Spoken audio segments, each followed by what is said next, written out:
How's it going? It's me and the lass. Okay, we're live on YouTube. Are we live on Twitch, or is Twitch gonna be a slow perk on the stream manager? Are we live on Twitch, or is Twitch going to be a bitch? Ooh, snap. There we go, we're live. Are we? Thought I was dead. So, welcome back everyone. Today is the return of Metroid. I am taking a I guess it's a 2-day break. True, I didn't think of that. From my RE9 playthrough. And that will be returning tomorrow. I also will not be discussing RE9 at any point during the stream. Good. Because Fred here wants to be completely surprised when he himself plays the game or when I play the game in front of him. So yeah, no RE9 talk permitted.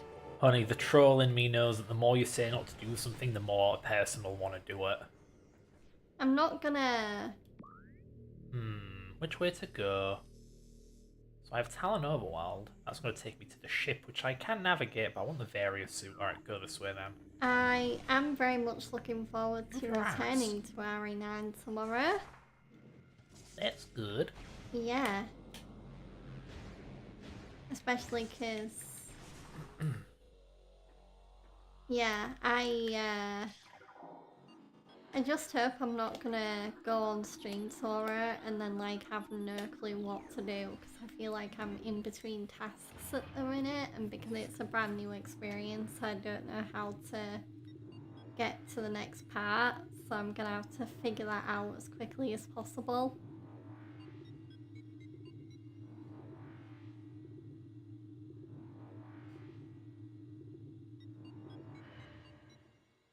Thank you, game. All of that animation was necessary. I know where I am. I don't want to be here. This place stinks.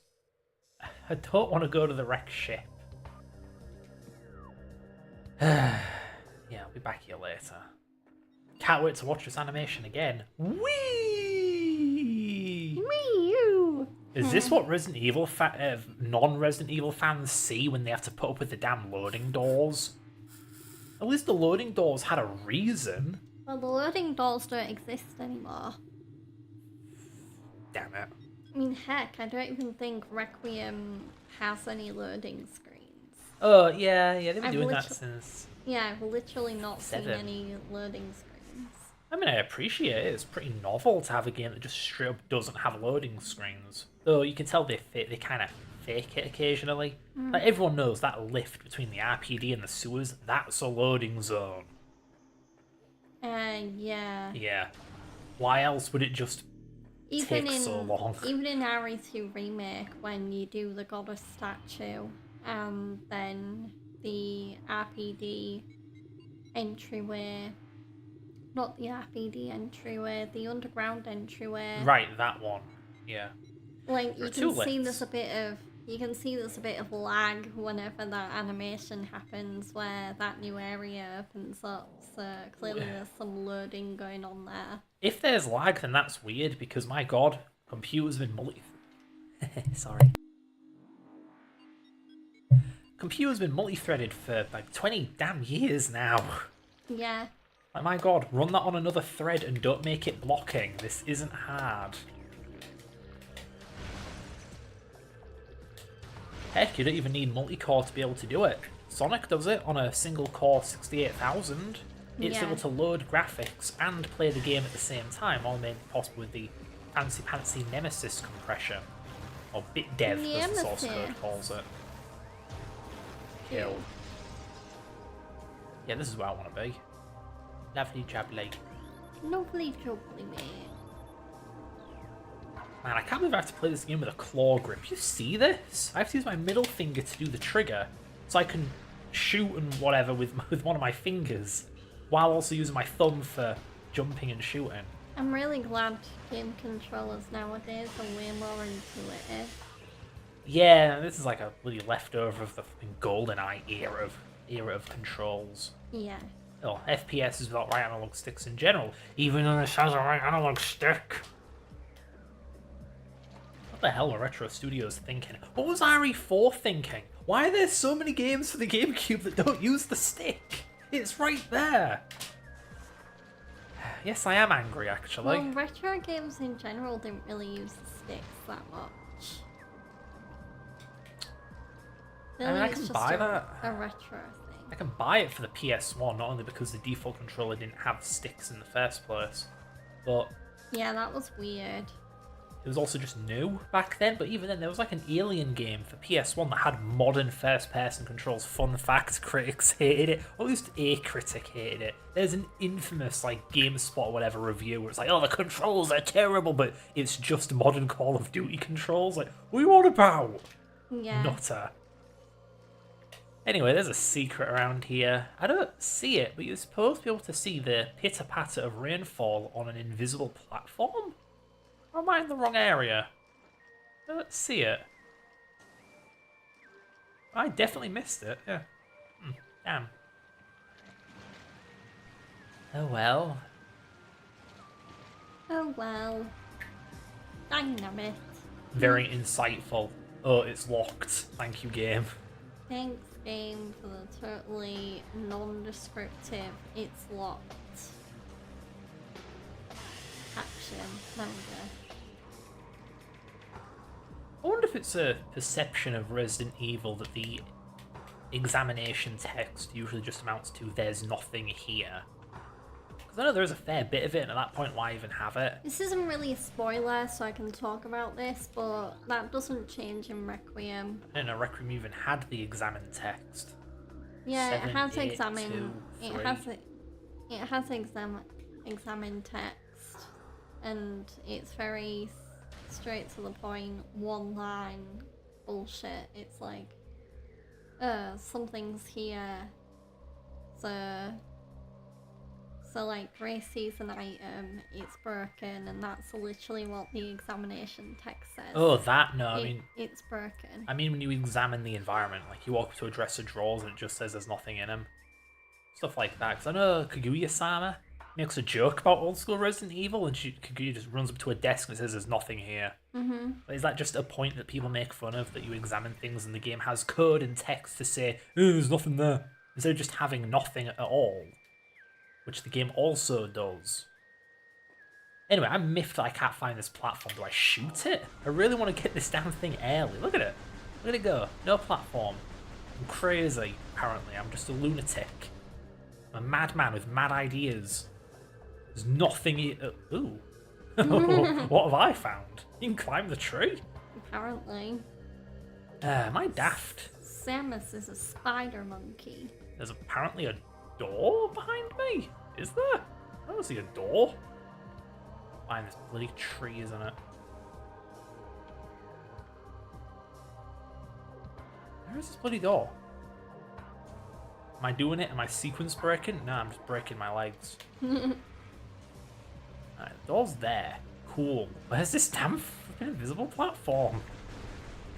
Oh, Buster. I forgot about you.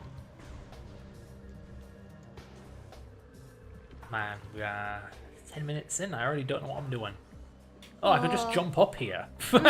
I mean, Oops. I had a similar moment when I was playing Persona last week, where I was finishing Shido's palace, and I'm like, wait, where's the big hall again where I fight Shido? And I went to the right area. I just didn't look hard enough. Shido Mama. So I found it. This is why games have yellow paint. Or at least an exclamation mark on the map, being like, go here. There's definitely a platform over there. Now, how the heck do I get to it? Not a platform, a ledge. Ledge with a door. I'm pretty sure this isn't how you're supposed to do things. Just, I know you can get certain items early just by knowing where the invisible platforms are. And now I'm sad. What have you been up to, honey? Well, I've been trying to debug a ROM hack in my emulator. Obviously, Yeah. I've said all this, but I'm just repeating it for the stream. Yeah, it's a ROM hack, and it's broken. And my emulator is treating it like it's broken, like it's glitching out, because it is. But other emulators don't have an issue with this broken ass hack. I don't know why. I think there must be some kind of strange thing involving the games or the consoles interrupts, where it's either not doing the horizontal interrupts for one frame, or it's doing 2 vertical interrupts in one frame, because what's happening is if only one vertical interrupt occurs, then the horizontal interrupts will be glitched. A second one needs to occur before it'll unglitch. I don't know what the heck's going on there.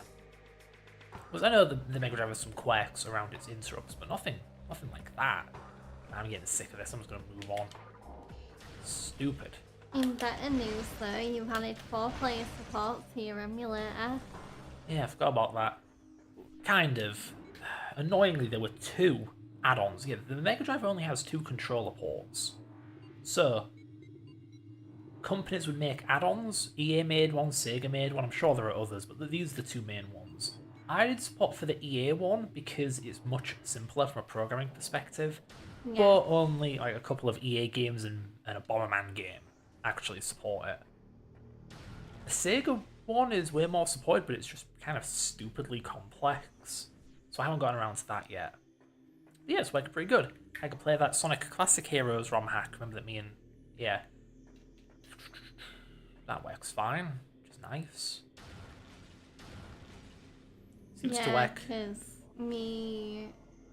Because Fred wanted to play in America, and then he remembered, oh no, it doesn't have 4-player. In my emulator, yeah. So, yeah. Ooh, maybe I can go to that stupid...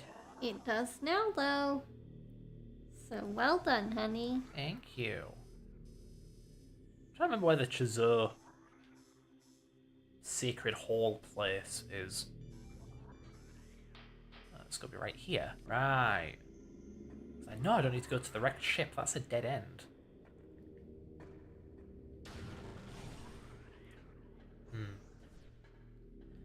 Yeah, I can only imagine whatever's going on here in my emulator. It's a timing issue, because it does seem that my emulator has actually gotten to the point where it's pretty much completely accurate, with the exception of timing. That's always the single hardest thing. Yeah. Oh, lordy.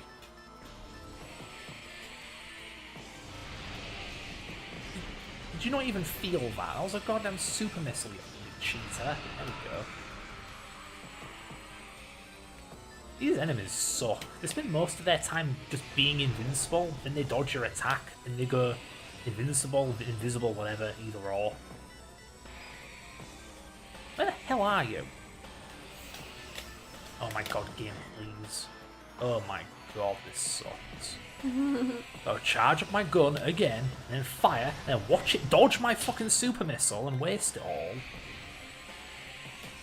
all. And even kill it.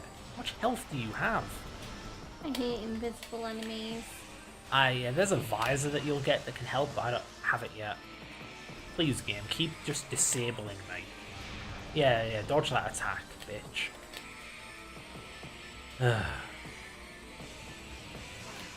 Where the fuck were you 2 seconds ago?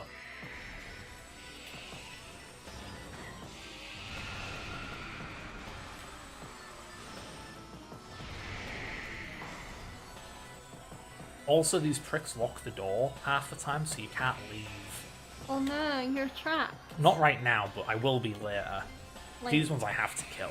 Like CBBC? Sure. Ha ha ha. Trapped. Trapped.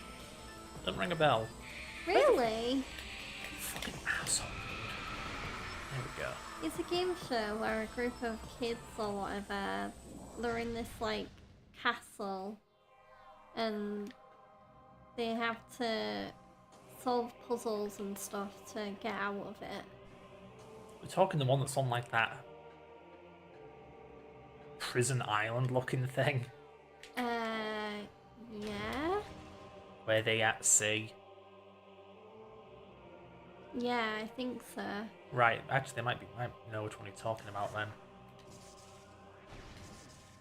Yeah, it's just some kind of fortification in the middle of the damn ocean. Yeah, what was up with that? Some Code Veronica shit right there. Only Code Veronica was built on an actual island, not just a stone temple in the middle of nowhere. CBBC back when I was growing up had some great game shows, or like, or even entertainment shows. I mean, there was Tracy Beaker, there was Tracks, another game show, or well, it was more like an obstacle course show that I really enjoyed was Raven. Oh, baby, yeah. That show kind of has a bit of a cult following here in the UK. Yeah, what's with its punk ass aesthetic? What's with the Raven man who's metal as hell? Yeah. Yeah, I spend many a morning or many an afternoon just like binge watching Raven episodes. I thought you were going to say fawning over him. Oh, he's so dreamy. I hope I date a guy with a beard and hair. Oh, yes. Oh, I'm at a dead end. I also remember the spin-off of Raven, Raven's Temple or whatever.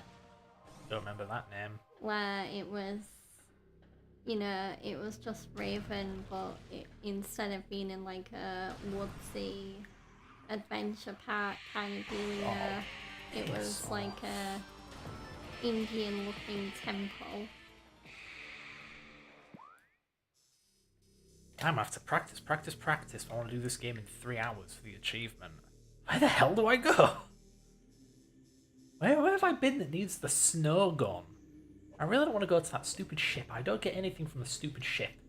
I know I get the various suit from the snowy place.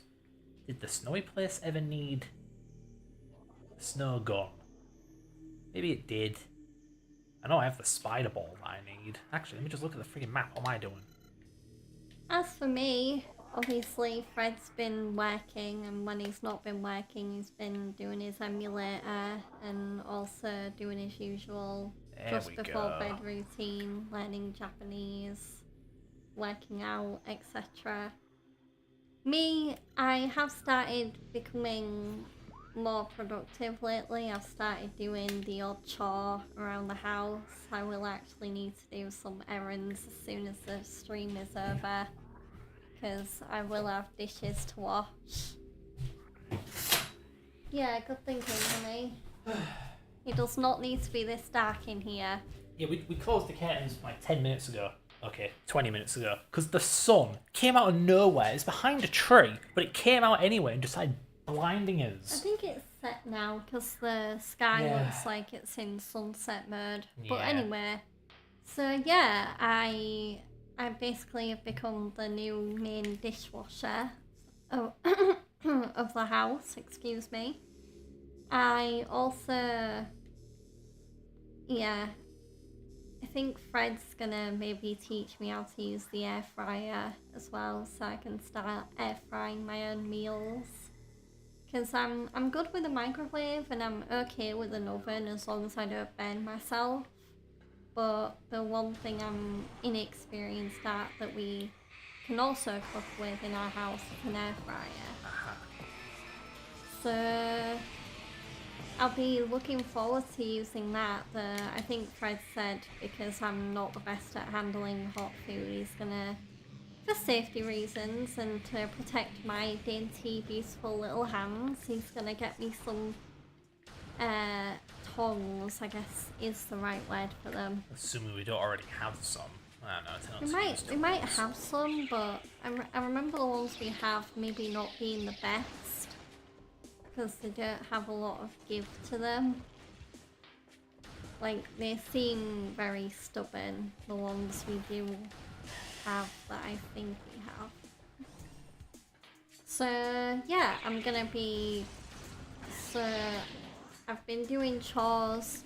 This coming week I plan on getting back on planning things, because not only do I really need to get back to looking at wedding reception stuff for mine and Fred's wedding, because we know we've pretty much got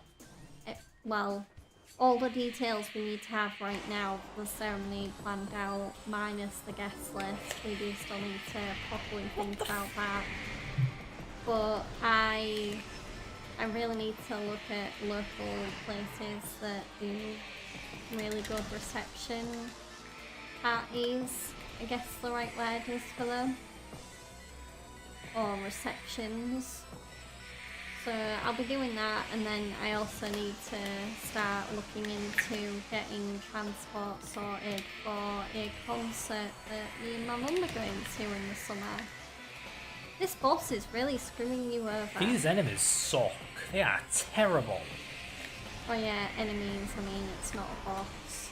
If it was a boss. It feels like a boss. Maybe a mini boss, sure. Yeah. Like, yeah, I could see a mini boss like this being a real problem in Dark Souls. One down.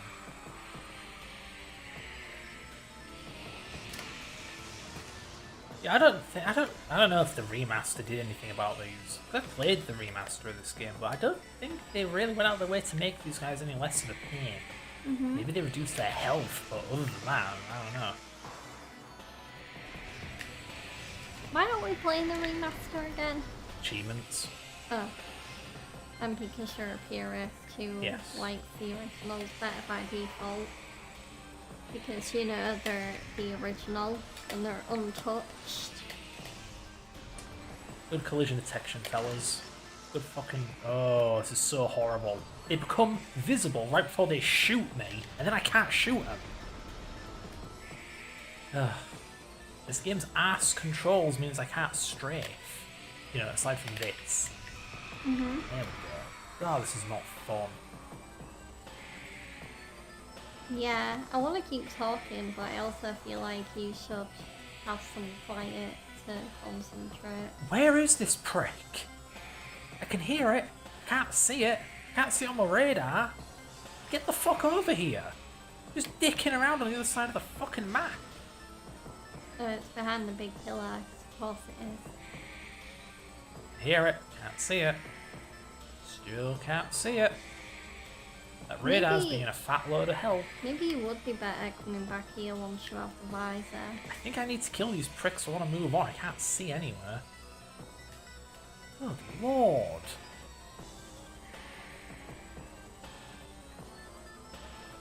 I can't even see where the floor is. Yeah, the floor ends.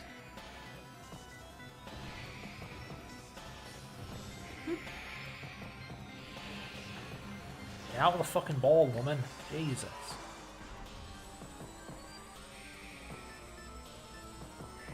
Can't see it. I don't know why there are two blips on my radar now. Okay, what is this shit? The enemy to front is like, you can't see me.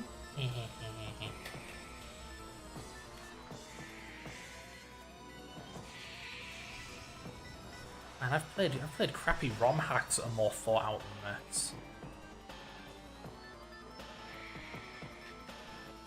Yeah, found the exit. Is the door locked? Oh, right, there's no door. That's good. Oh, goody. I can leave. Yay, thank God.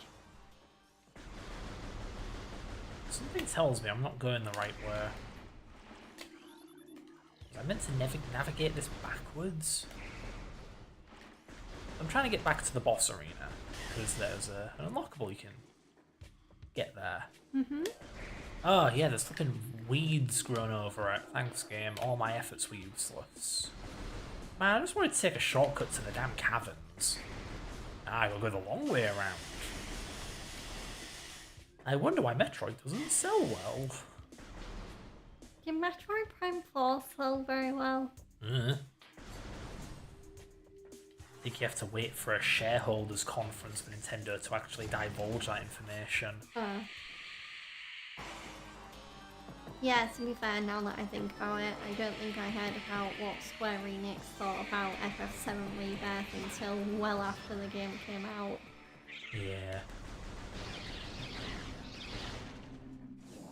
So, aside from doing chores as my, like, productive part of my day, I've mainly been gaming, obviously. So, on stream, as you guys know, I am switching focus from my 5-game cycle to Resident Evil Requiem.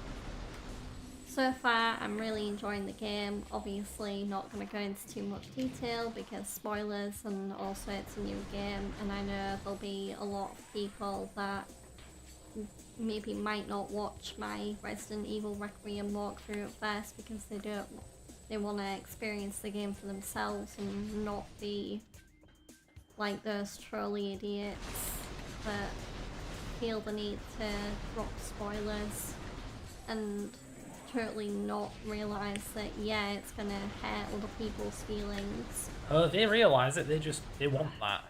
Yeah. I should know, I am also vindictive. So, yeah, I'm playing Requiem on stream, off stream, so I'm still working my way through Mass Effect Legendary Edition. I did finish Mass Effect 2, and I came across 2 trophy hiccups with that game because the main reason I'm replaying Legendary Edition is because I do want to see if I can get more trophies. And I've already divulged this to Fred, but I'll repeat it for the sake of the stream. So, Ooh. there is a trophy in the Legendary Edition version of 2, Mass Effect 2, that I should have got, which is Warp 25 enemies barriers. And I did get the in-game challenge for that, but for whatever reason, the trophy did not pop up. And I swear the challenge was for the exact same trophy. See, I wish Microsoft and Sony were more strict about achievements, because when they just don't work, that's bullshit. That's absolute goddamn rubbish. But no, they don't care. They'll just let achievements and trophies be broken forever. In fact, they'll let them break over time due to like online services being retired. They could not give less of a damn. So the one good thing about retro achievements is they have moderation and they're refined and improved. It's great. And I guess the other trophy problem I had was due to a lack of specifics, because there's a trophy in the game, a gold trophy. We're talking PSN trophies, by the way, here. There's a gold trophy in Mass Effect 2 for saving everyone during the end game suicide mission. Spoiler alert! And If it's suicide, how do you save them? Huh? And I originally thought that was just for the main squad mates, so like the main team that Shepard has in the game. So like Jack, Tali, Zaid, Sorry. Liara. No, just Sheffield? I said Sheffield. Right, yeah, in my brain I thought, oh, Shepherd and Redfield, not That's a town Sheffield. in Like the Yorkshire. town here, yeah. Or a city in Yorkshire. Moving on. So, yeah. Turns out the Have Everyone Survive the Suicide Mission trophy also includes the entire crew of the Normandy. So, like, the navigator and the, I don't know, the mechanics and the engineers. The expendable pawns. Yeah. Darling. Yeah, it's pretty And dumb. Pretty dumb. I could have. The thing is, I could have got that trophy, but I was very much in between a rock and a hard place, because by the time I got to the point in the game where I had no more main missions to do apart from the suicide mission, I basically had a choice where I had one more loyalty mission, which is like one of the main side missions where you can build relationships with your characters.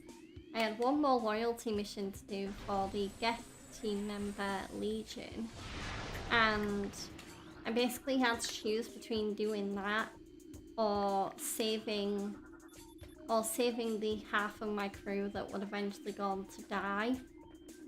And You but- chose the crewmate. I chose Legion, but only because if you don't have everyone on your team be loyal, then one of your main squad mates who you do. Spoiler. I know they all need to be super duper loyal or else. Knowing your goldfish memory, you'll forget by the time you play the game. Anyway. And you blame trolls for ruining shit for you. So, yeah, basically, I chose Legion, and so half of my crew died, and so I didn't get the trophy. That's all I'll say about that before I ruin Fred's Mass Effect experience anymore. I'm sorry, honey. Well, I know I'm on the right path. That ghost is there. Yes, I have to fight ghosts. I hate these things. So I finished Mass Effect 2, and now I'm on Mass Effect 3, which I'm not having any issues with so far, but then I'm still very early on in my playthrough, or in my replaythrough of that game. So... I feel like Zoinks! A ghost! Rupert it, Raggy. Oh, fucking cheating bastard! You should see the ghost that's in Resident Evil Requiem. You were gonna shit yourself.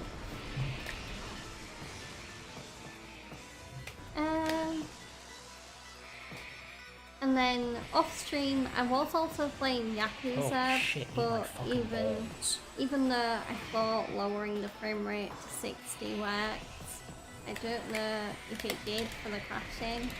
I got a crash whilst I was doing the Morning Glory, helping out the kids stuff. Modern programmers are fucking embarrassment. Does this game crash? No, it don't. I'm really starting to think I should just get Ryuga Gotoku games on PlayStation from now on, because they clearly just cannot, for the life of anyone, program their games to work properly on PC with a graphics driver.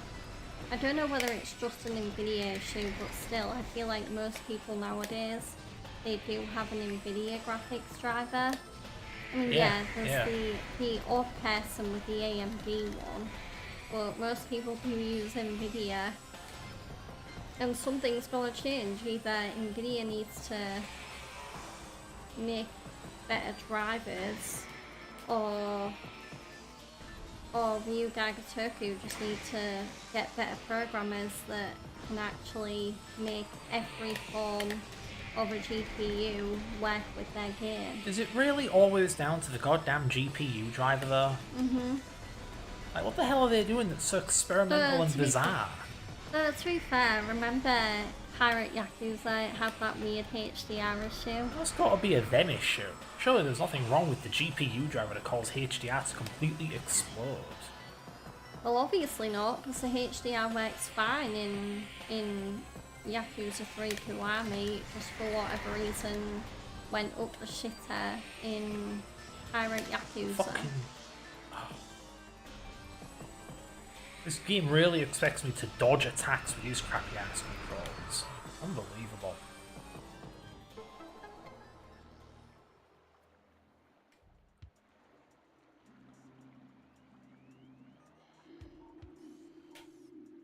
I have also been playing a lot of Arknight's Enfield lately, which is the newest hit free-to-play gacha game on the block that I did showcase on a recent stream.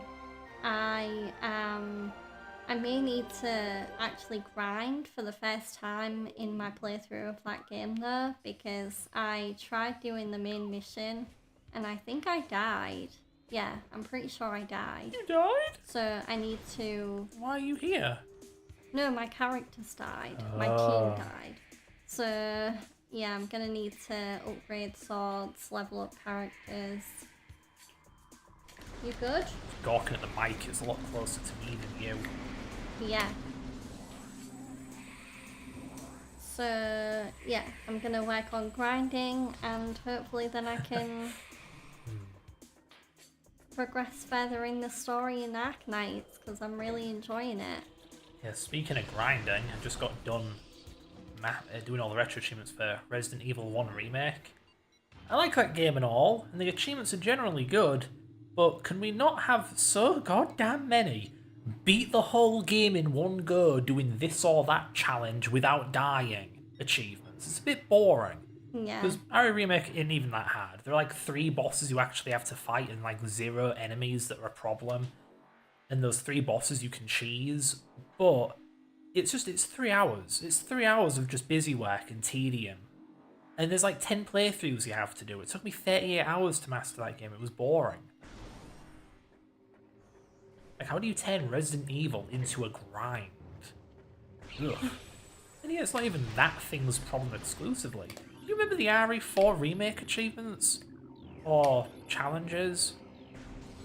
RE4. Not all of them. RE4 is a big ass game, like 8 hours, even if you're at a decent pace. And the game wants you to do entire playthroughs where you don't talk to the merchant or only use the pistol, you don't heal. You want me to not heal once in an 8-hour game? It's just like... Last I checked, a game is designed such that you beat it once and then you've had your fill for a while. And these jackasses want you to do it 8 times. No!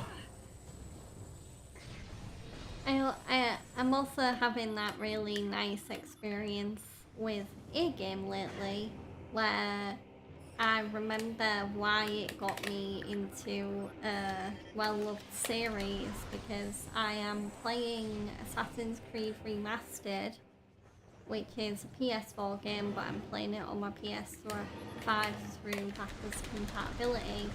And yeah, it's making me remember why I fell in love with Assassin's Creed.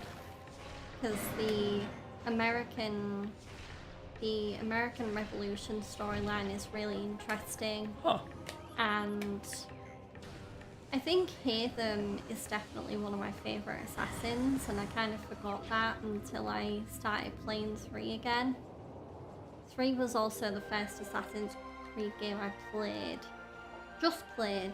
Black Flag was the first one I bought, but 3 was the one that kind of introduced me to Assassin's Creed and made me realise what I was missing, because I'm a huge history buff. And one of the reasons I love Assassin's Creed so much is because it, in most cases, it is a love letter to history. Obviously Shadows might be a bit of a question mark, because it's like cough cough, Black Samurai, cough cough. But yeah, I'm really enjoying playing 3. I do also have the Ezio collection, which I am going to get back to, but I think I'm going to focus on 3 right now because I'm more familiar with that game, and I do think it is a better remaster. So unlike with 3 where I'm familiar with both the original and the remaster, What am I doing?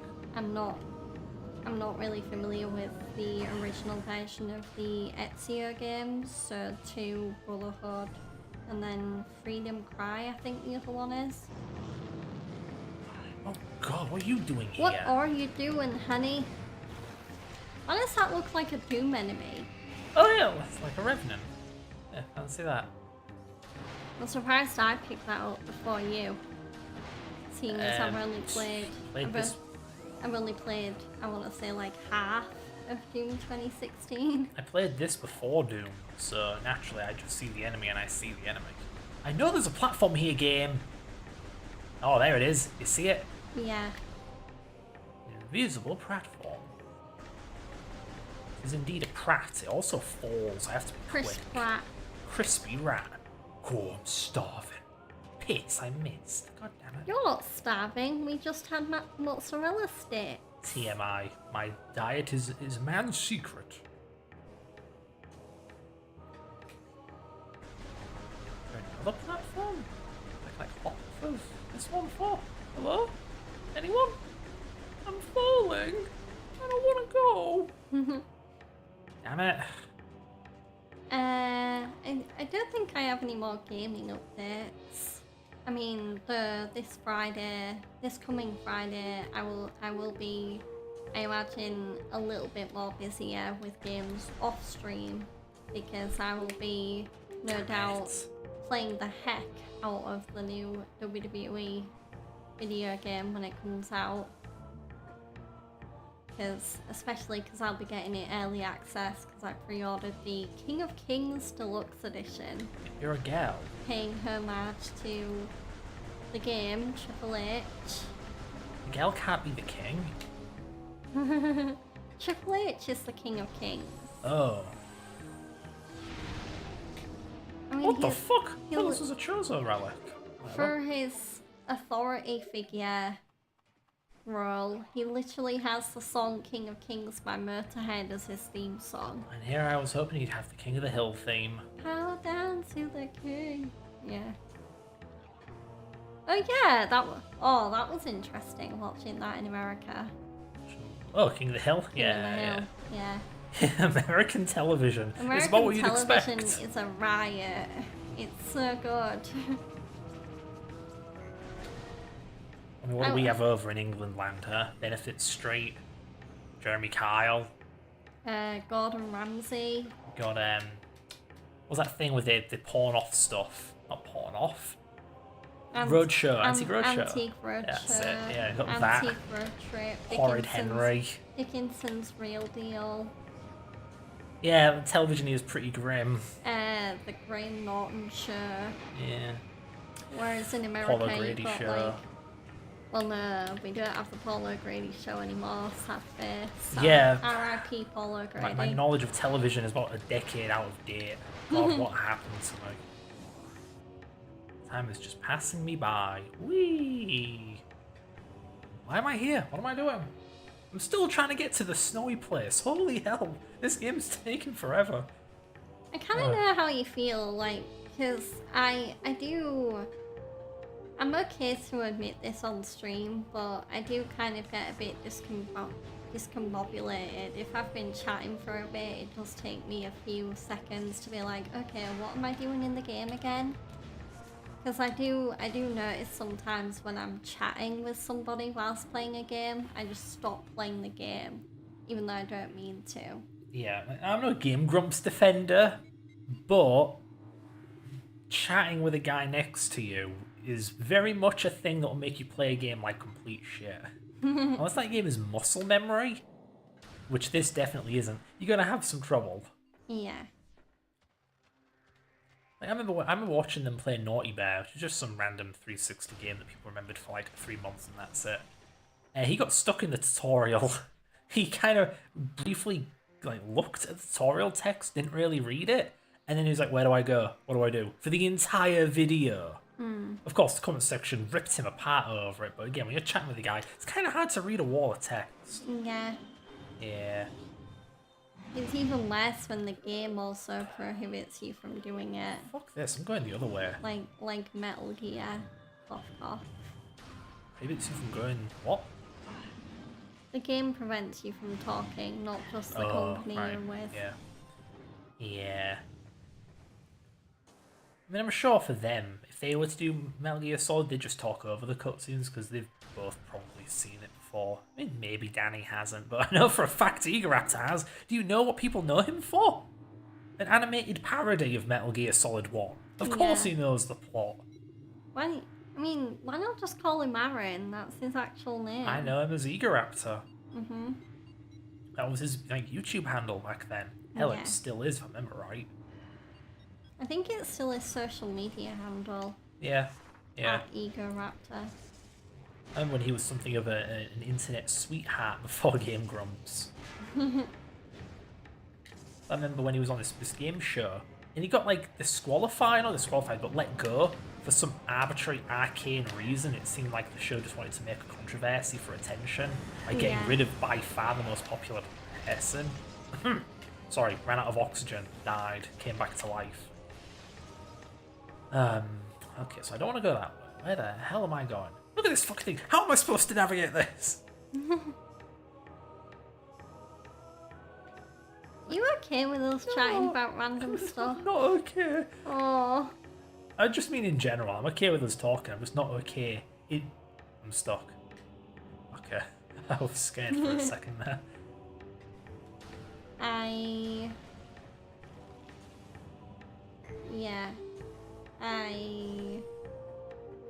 think I've exhausted everything I can talk about with what video games I've been playing. Exhausted the Fallout New Vegas conversation tree.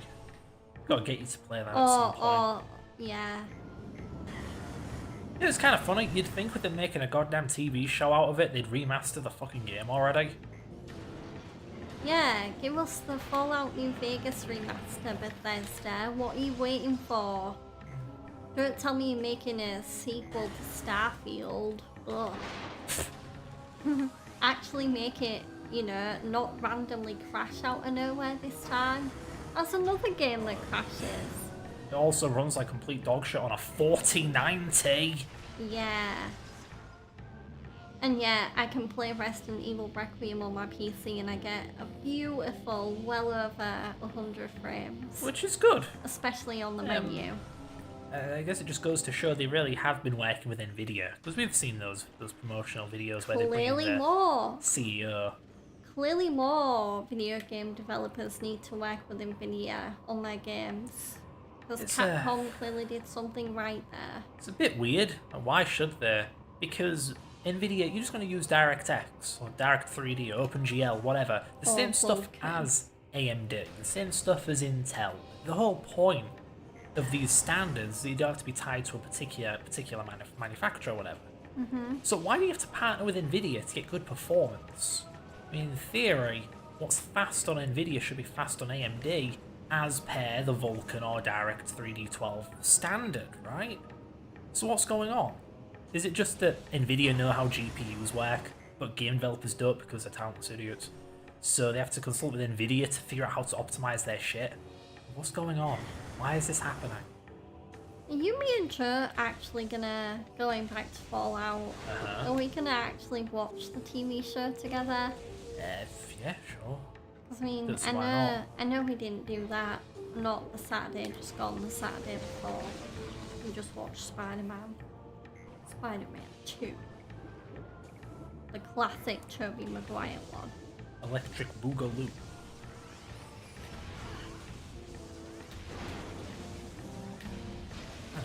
I've been watching so much good anime lately. Really? Yeah. I mean, first off, the new episode of Fire Force was a pervert stream, to put it lightly. Misheard that as pervert stream. No, pervert stream. Because there's a character in the anime Fire Force, which, by the way, I think I think Fire Force is highly underrated. If you have not seen it, you really should, because it's really good. But there is a character called Tamaki, and she has this thing called Lucky Lecture Law, I think it's called. So L-U-R-E, not L-O-R-E. I know my accent's a little bit weird. But Tamaki basically can fall victim to unintentional nudity at times, where she'll just end up like her trousers might fall off or something, or her shirt might get ripped and like the underboob might get exposed. Yeah, there was a lot of that in the new episode of Fire Force. How are you not disgusted by the objectification of women? Don't you understand that it's problematic? It turned it into a girl power moment there. And plus Tamaki got everyone doing it. That's one way of looking at it. It's empowerment, I guess. Yeah. Also, this week's episode of Fire Force had the trippiest opening ever, because it was... Oh yeah, what the fuck? It was live action, and it was just this woman.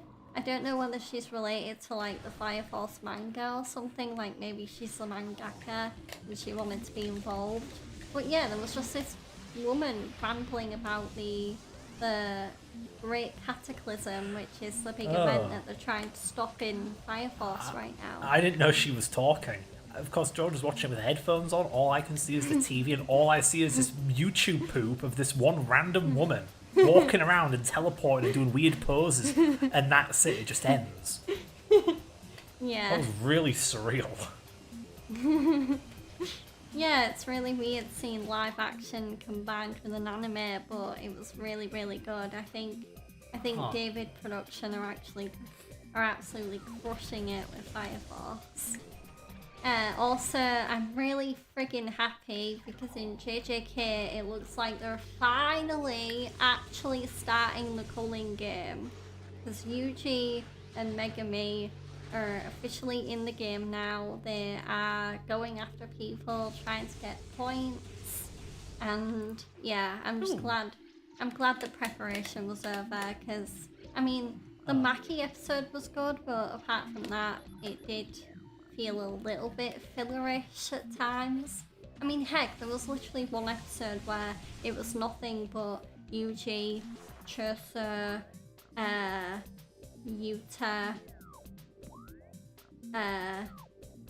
friggin' blonde lady whose name I've forgotten. But they were just in a room with Tengen and he was going over the rules of the culling game. That's it. So Yeah, what the hell? hopefully now the culling game's begun, we can actually get back to what makes JJK great, which is the fight scenes and the wacky animation. Like, give me more of what episode 4 had already. I can forgive episodes being kind of empty, because why should something big happen every 20 minutes? It would be artificial and arbitrary. It's just that's the downside of watching something as it comes out. I prefer to just binge stuff at my own speed with it having already come out. Watching 20 minutes of something once a week and nothing happens in that 20 minutes, it feels like I'm wasting my bloody time. I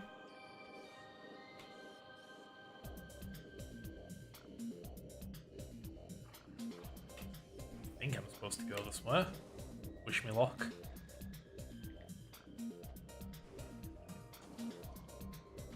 I know what I'm doing. Oshinoko this week was really good as well. Yeah, because there was a big, long withheld secret from the public that finally got exposed this week. And yeah, the reveal was everything that I was hoping it to be and more. Because Hello, Nobed. Come get some. the main female character, Ruby, basically watches as her brother exposes their big family secret, and she gets so pissed off that you just see the black dark stars form in her eyes, which represents the kind of anguish that she's going through in her mind. Why is my voice doing that? Yes, please stop doing that. It's driving me fucking nuts. I hate having cold because it makes it tic-tac Sure, worse. that's what it is. Totes my goats. Where the hell am I going?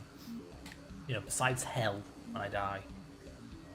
Am I not supposed to... Oh, idiot. I meant to go down, of course. Like a loser. Oh, I should probably have scanned that. There we go.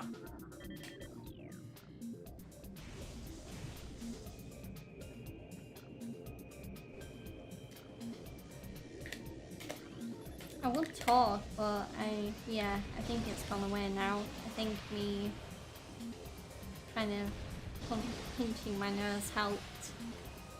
So, Sentenced to be a Hero was also really good this week. Really funny. It featured the main character Xylo going undercover as the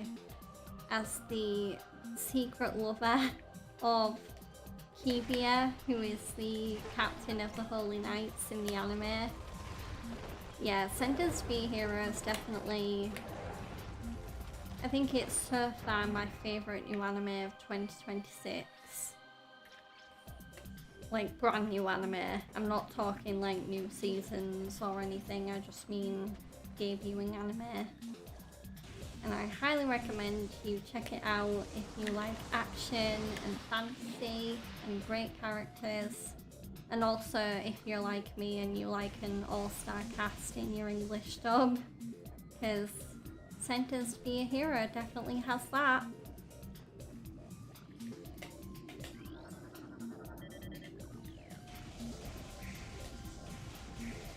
Frank's not been watching much TV, but he has been enjoying Young Sheldon when I've had that on, like when I'm winding down, ready to go to bed. And you did start watching Rick and Morty. Oh, rewatching. Rewatching, yeah. Need some background noise while doing my damn Resident Evil torture. Yeah. He's also rediscovered how amazing the earlier seasons were. That's yeah. Yeah. Am I still doing it? Yes. Oh no.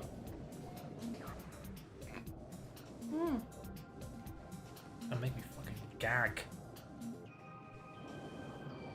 I really don't know what causes it.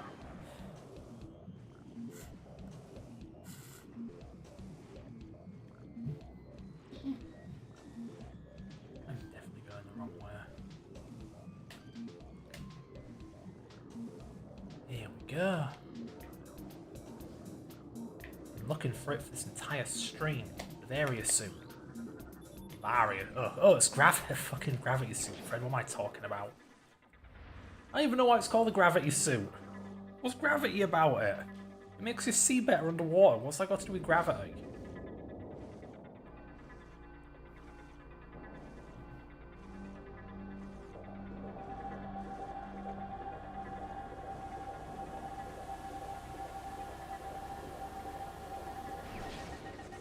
I love being purple.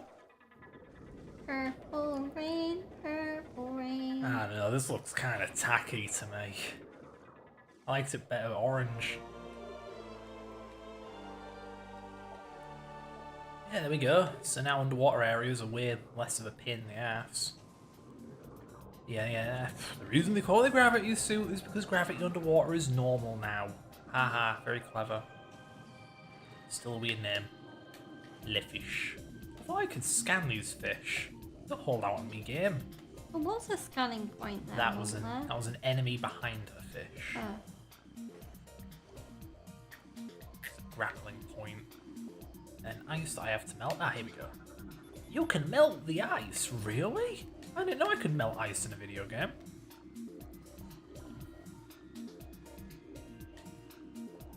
That is a scan marker and I can't bloody scan it. Game. This game's stupid.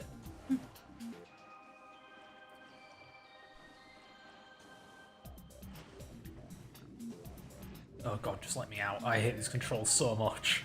Like, I can take tank controls in a third person game, but in first person, oh god. It's like I'm driving a car. And I can't turn my freaking head.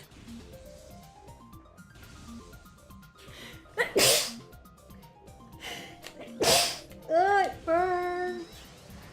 What's me? Don't tell me what to do.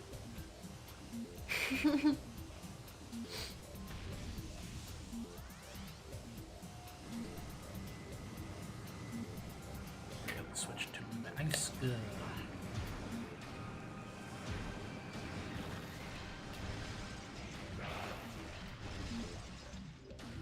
Now that it's March and we're 9 days away from the premiere of season 2 of One Piece, I definitely want to get actually caught up on season 1 or done with rewatching season 1 so I can have that very fresh in my memory, ready for when season 2 comes out.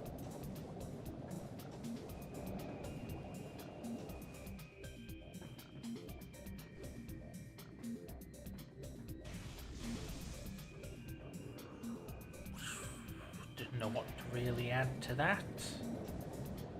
I know you've been trying to rewatch it with me just kind of tagging along. Yeah.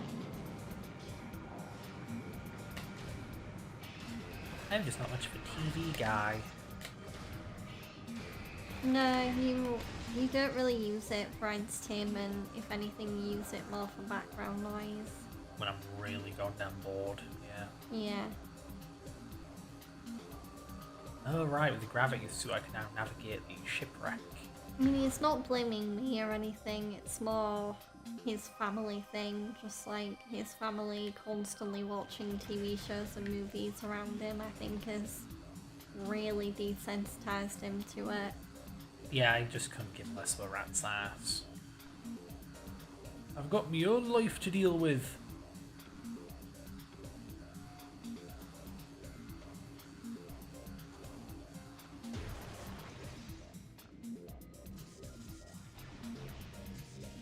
I may see if I can talk one of my parents into going to see. Well, I'll have to check whether it's definitely coming back to the UK next week, or or the next weekend. But Infinity Castle is coming back to not just UK cinemas, but American theatres as well. So it would be really cool to go see that movie again.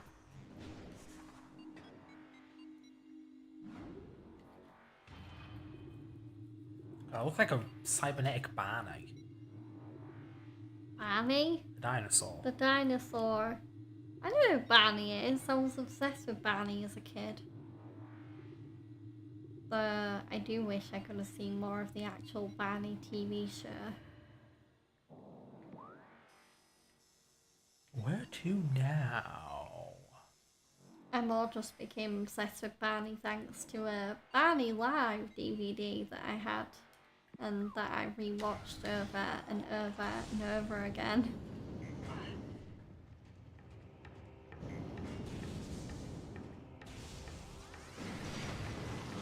I suppose that's one of the nice things about subscription service when you're like a kid. You get access to all this stuff, you don't have to buy it or wait for Christmas to get it. Just I remember there were plenty of TV shows I wish I had more episodes of when I was a kid. But all we had was like one DVD from 5 years ago that had maybe 2 friggin' episodes on it, even though a DVD can hold 5 gigabytes. There's no way they were using up the whole DVD with that garbage. I mean, yeah, because now you can get like full seasons of TV shows on DVD. Oh, well. Yeah, I know. Not Sonic X though. Nope, just 2 episodes. 2 episodes per disc. Extortionate.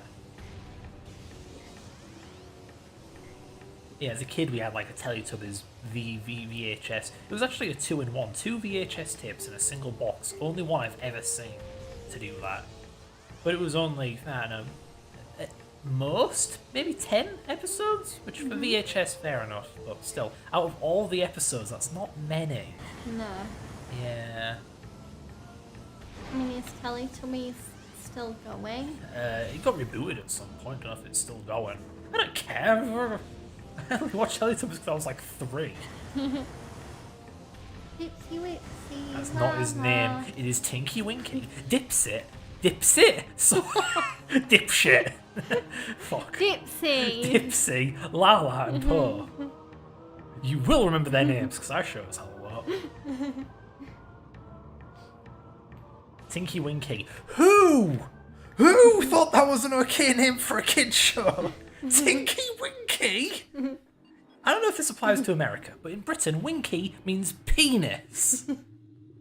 Tinky means small. So you have a giant 8-foot tall purple man bear thing called Small Penis.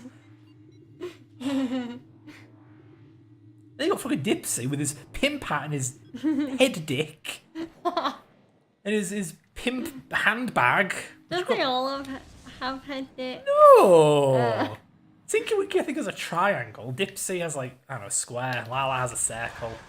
Poe has the circle. Lala might have a square. Yeah. Dipsy just has an erection on his head. Poe has a circle. Yeah, okay.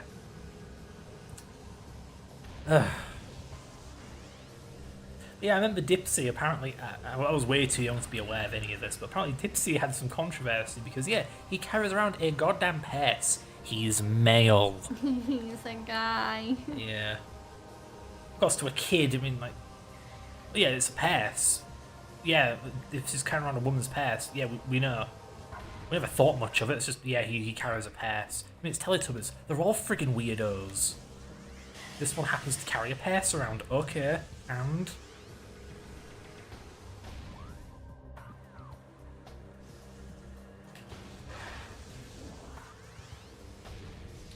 Never forget the goddamn terrifying lion statue, though. Mm-hmm.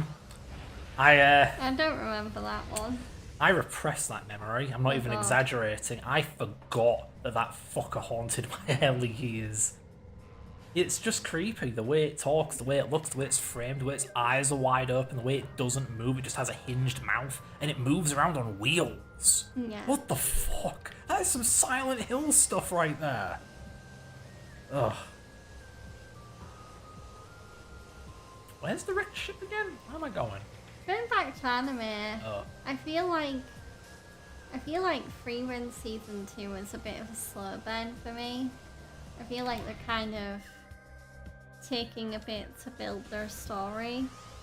I mean, the latest episode was quite funny because it was Fen and Stark going on a date, which was like, oh my god, finally. Yeah, it's very much become a slice of life show. Yeah, which is kind of like, oh, but what about the action? Because there was a really good fight scene in the latest episode between Fen, Stark, and Freeburn and some beast devil-looking thingy. It always annoys me when a show changes direction like that, because it just makes the earlier parts feel like false advertising. Like how Kaguya-sama had a massive shift in like tone and character dynamic from the earlier episodes, where they're supposed to be like evil geniuses who love each other but also are too prideful to admit it to each other, to them just both being very sappy, lovey-dovey people, very emotional, not in the how do I word it? Either way, yeah, that. It just makes the early episodes feel like not a good representation of the show as a whole. It becomes much more zany, both characters easily get flustered, when the whole point is they're stiff upper-lipped lunatics who meticulously plan out how to humiliate each other to get them to confess. Yeah. Then it just becomes a will they won't they, like a very plain will they won't they. Oh, you okay, buddy? Oh, you can't oh, you got brain damage. Oh, I can make it less. What about you, buddy? You want some? Internal injuries. I'll make them external injuries. Oh my. More internal injuries. Yeah, here you go. I'm the good guy. Sorry, good gal. I think the last anime I really have to talk about is MHA Vigilantes, which, yeah, season 2 has definitely come back to form a little bit thanks to the Aizawa's past arc. I think that's ended now though, because they actually finally told the story of how Shirakuma, who would go on to inhibit the dark purple cloud that is Kurogiri in the League of Villains, they finally explained how he died, question mark? Yeah, I know. I didn't hear the audio, but I could not tell what the hell I was looking at. Although Like, is he he didn't. dead? Huh? Although he didn't really die, because obviously he was later revealed to be. Well, his body was later revealed to be inhibiting a supervillain. Inhibiting? You mean inhabiting? Inhabiting. Jesus. Sorry. You know what I meant. After 5 minutes of deliberation. Yeah, no. I'm not really paying attention to the show, but I'm a bit miffed about it. Why? Well, just because it's meant to be a side story with different characters, and it's just focusing on the same bloody characters from the main show. Yeah, but it's filling in like plot holes or like question marks. Because in MHA we only know Aizawa as like, okay, he was a pro hero at one point, now he's a teacher at UA. He's a pro hero in the main show, he just is officially a teacher, but he keeps getting into fights. Yeah. Ugh, don't care. Like, Aizawa's not even close to one of my favourite characters. I really don't want to spend more time with him. And now he's the focus of the show for like 10 episodes. Like, go away! Well, they're gonna be going back to Koichi and Pop Step starting with next episode anyway. Fucking god. The crueler. I get the feeling I'm just putting more and more unhinged as time goes on. Why? Does you don't enjoy anything, Harum? Yeah, it's like I've become more aware of my likes and dislikes. To the point where if something even mildly rubs me the wrong way, I'm like, shit, get rid of it! You should give it a chance. I gave Aizawa a chance for the main fucking show, and I had like 20 seasons! 7. Yeah, like I said, 20. Whatever. And to be fair, you did give JoJo a chance and it let you down massively. yeah, I gave that fucking show a chance. I don't think he'll be watching Steel Ball Run when that comes out. I'll be trying it, just Ooh, to see. okay. But as soon as we get to the end of episode 1, it's just fucking stand battles. Again, abandoning it. I don't give a rat's fucking Are you left gonna nut. watch it in the dub? KG Tangs in it? Yeah, actually I will. Yeah. Because it's a bit hard for me to, how do I put it? Obviously, I'm not Japanese, so it's kind of hard to read emotion from Japanese voice delivery. Mm-hmm. And I like the dramatic performance that the English dub provided in the earlier seasons, but the later seasons, they're so... Oh my god, it's his Hammond! Jonathan, no! Like, it's yeah, ham, but it's not robotic, if that makes any sense. It's not badly voice acted, it's just not realistically voice acted. You have like Speedwagon, he's the embodiment of it. It's like, oh no, Jojo! That's why I was trying to do a Speedwagon impression. Yeah, because he's probably the most ham and camp of them all.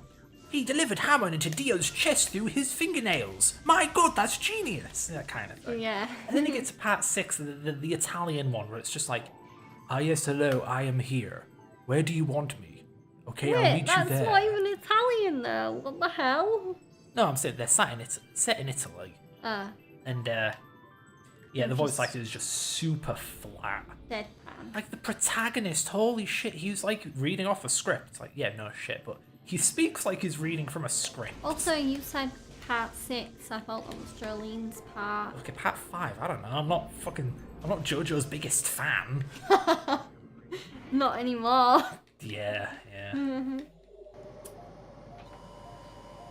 Yeah, it's just so effed up when the pro tag of the damn season is just mediocrely voice acted. Then it gets like, parts 1 and 2, and my god, they're just, they carry the damn show when it isn't Speedwagon doing it. Leagues above, yeah. Like, they're great, they're really over the top, like, Dio, I will crush you with my bare hands! That's way too bad. Whether it's whatever. Whether it's Johnny Young Bosch playing Jonathan or Ben Diskin playing Joseph, young Joseph anyway. I remember one of the goofier lines they had, and they actually did an okay job of like making it work. It was something like, "It pains me as a gentleman to admit this, but I, Joseph Joestar, hate you, Dio Brando." Mm-hmm. Like as if hating someone is this ultimate unforgivable sin. But it's delivered because like it's fucking Victorian England. He's a gentleman, he can't be uncouth. Like, it makes it... My point is, they make it work. That's why I like it. Fucking later seasons don't do that. They just don't make it work. It don't work. It's bad. Hate it. Grr. Ruined my life. Wasted fucking how many months did I spend catching up on that damn show, hoping it would get better and it didn't? Ugh. So yeah, I'm not making that fucking mistake again with Steel Ball Run. Steel Ball Run, yeah. Yeah. Oh, it's a dead fella. I know the first episode is nearly an hour long, so you got that to look forward to. It better be fucking good, I swear to God, I will cry. Oh no! You've never cried before. I'll take it back then, I won't. Don't. No. Apart from when I bought him a vegan pop vinyl. A man is entitled to his dignity, Georgia.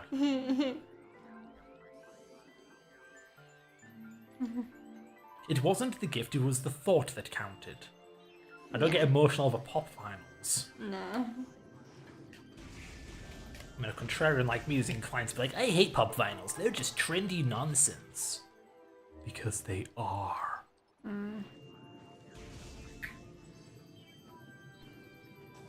How do I get out of here? Could you even say that about my signed by Adam MacArthur voice actor of Yuji Itadori pop vinyl? Well, it's not the pop vinyl that counts, it's the context. It's That's the what makes it signature special. and the memory, yeah. Oh, I don't know if you can tell, but we're exploring the wreckage of the ship from the start of the game. It fell into like a lake, so it's half flooded. Yeah. Ooh, ah. Ooh, ah. Oh, shit! Ooh, ah, just a little bit. Ooh, ah, just a little bit more.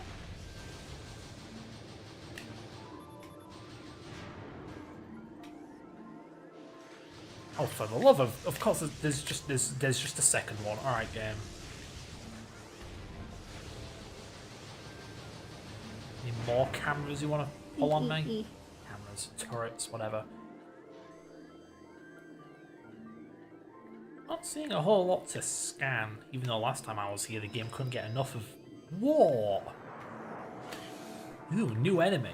It's the same enemy, but underwater. Wow. Wow, so original.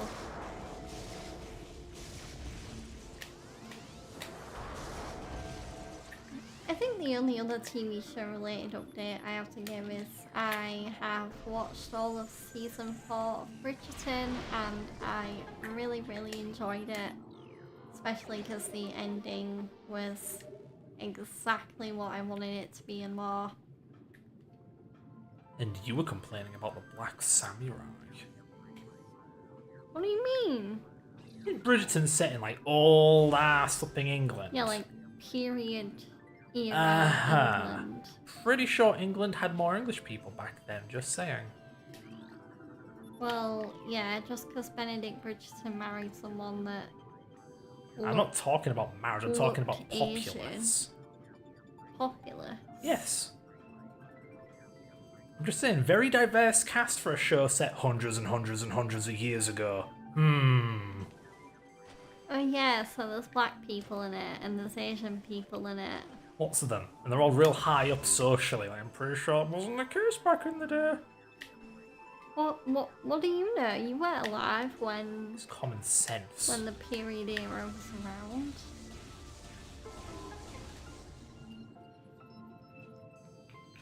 My point being, if whitewashing is bad, I dare say the opposite is as well. Wow. Maybe don't go whole, like, revisionist on history. Or if you want to go alternate history, make it a bit more blatant, my god. Like, what's next? Ancient Africa was full of white people? I don't think so. You seem more negative than ever today, Harum. Nah, I'm pretty sure I'm the normal amount of negative. Oh, Unlike the last stream. you're just really hamming it up there. Yes! Hammering up that TV is weird. To you, maybe, Harum. Because you're desensitized to the slop. Everyone's favourite modern buzzword. Well, that means I just have good taste in TV shows. No! If I don't deal with slop. Yeah, you are dealing with slop. You like the slop. It's weird, really. I swear there was this. What was it? Merriam-Webster dictionary, whatever, named slop as the word of the year, and they defined it as AI generated stuff. No, slop refers to more than just that. It's an overused word, but it's also a very broad word. It refers to. It's pretty much a derogatory term for anything that's low quality and mass produced. Anything made for a general audience is thereby slop, whether you like it or not, whether it's good or not, whether good is anyway. Yeah, whether it's made by a flipping AI or not. It's just that AI happens to also fall into that definition because it's also mass produced, like low quality, whatever. Oh, fucking Samus jump scare. Whoa! Whoa. Looks like a goddamn Barbie doll. A Barbie doll? Yeah, Since when were Barbie dolls scary? the CGI films, darling. We've watched some of those. They look a little were you creepy. scared? Maybe I was. Oh.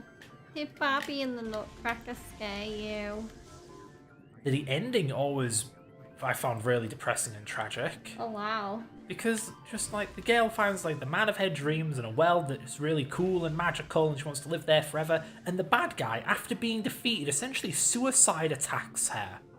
I still can't believe Tim Curry voices the mouse in that movie.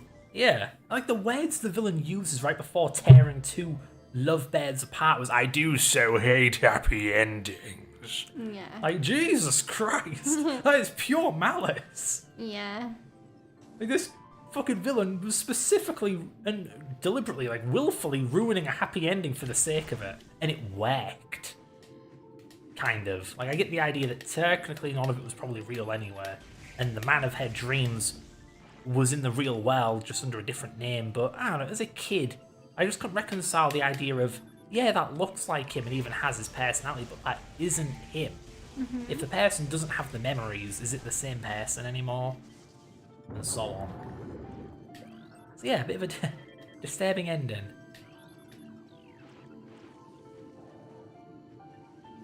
It's bizarrely one that I don't see a lot of in media.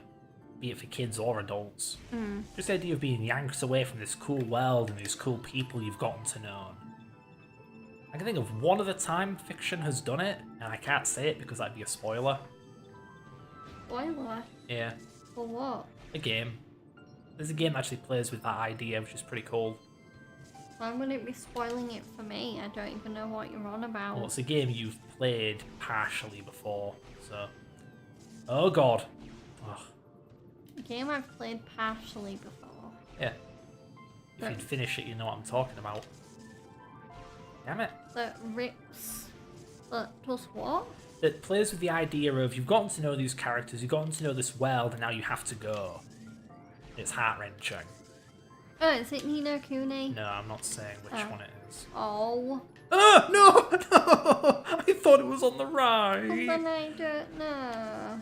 You'll know once you get through your game back catalogue. Well, I don't know what game to play if you don't tell me. Anyway, back to the game.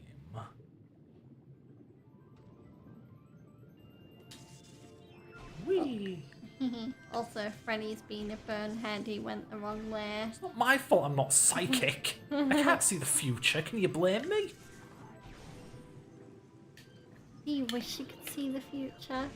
Yeah, I'd be able to see my own death, postpone it, and then know the events of every tragedy to ever exist. And Tragedy. He says tragedy. Who says that? a British person who doesn't say the letter T or G, apparently. Or D, whichever. I don't fucking know. Tragedy. You're such a Hollensian. I prefer Hullian, Hullian. like Hylian. Okay. Fred, it's Hillian. Shut up, it's Hyrule, not He-Rule. Hyrule. He-Man. I say that like I know what I'm talking about. I don't think we had... Apparently we had He-Man in this country, but that was more like my parents' generation. Yeah. I don't know. All I know is my mum fucking loves Masters of the Universe. I don't know, I've never seen it. There we go. Remember that place where I got stuck at the very beginning looking for an invisible platform? Yeah. I'm here again. Okay. Opened a little shortcut. Do you mind? I told you I have a cold. I told you I don't care. Wow, thanks. Most Welcome. supportive fiance ever. Thank you. I appreciate it. Not. What? I had no idea you were dissing me until just now. Aww. You done hurt my Is there not an item down here? Game? Don't do this to me. Alright. Never mind. Just jumps in radiation for no reason. Are you trying to give yourself radiation poisoning? Yeah, apparently. I mean, they use radiation to treat cancer, don't they? So it must be a good thing.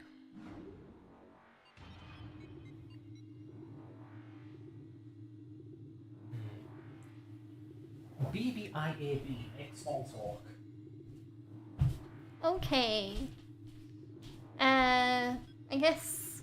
Oh, I finally got round to watching Elimination Chamber today. I say finally, it only aired last night, but I didn't watch it live because I wanted to watch it with my mum, and I enjoyed the women's match, but I feel like they went for a obvious winner. But then at the same time, I feel like Rhea Ripley is a big enough star in WWE that, yeah, she absolutely deserves to be in a marquee match on the WrestleMania card. And I am really interested that they've got Rhea going up against Jade Cargill. I think that match is going to rule at WrestleMania. I don't know whether Jade will win. I think Rhea might have another WrestleMania Championship moment, but I really enjoyed that. What? Oh no! Oh no! What? I had to sit down and deliver this bombshell. Rhea Ripley, more like Ripley diarrhea. No! The WrestleMania main event is also locked in officially now as well. We know it will absolutely 100% be CM Punk versus not Cody Rhodes, Roman Reigns. And I'm very, very excited for that. I think me and my mum, when we watch that one together, we might be a bit split. I think mum will be on Team Roman and I'll be on Team Punk. But it might even be flipped the other way around. Maybe I might be on Team Roman or mum might be on Team Punk. I guess it'll all depend on how... I mean, if they continue building up the Roman and Punk rivalry like they did just in that first very highly personal but amazing promo, then that'll be amazing. I was pleasantly surprised that Randy Orton won the men's chamber, and I'm also so glad that they decided to choose the chamber to unveil the mystery man that's been attacking the Vision for the past few weeks. And lo and behold, it was none other than Seth freaking Rollins. So it seems that Seth has become not a face, not a heel, but an in-betweener, which is called a tweener in wrestling terms. So he's not a good guy anymore, but he's also not a bad guy.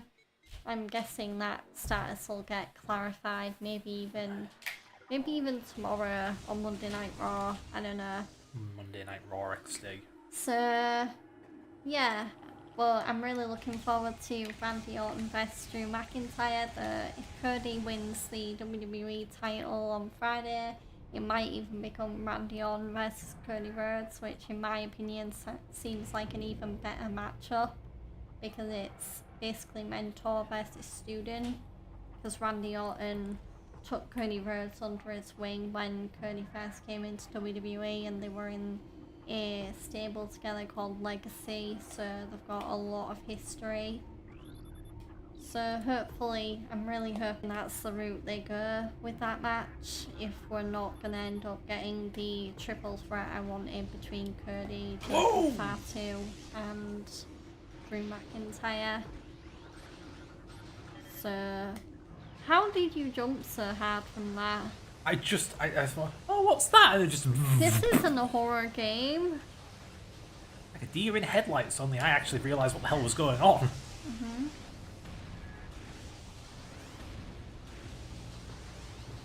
But overall, I thought Elimination Chamber was a really good show.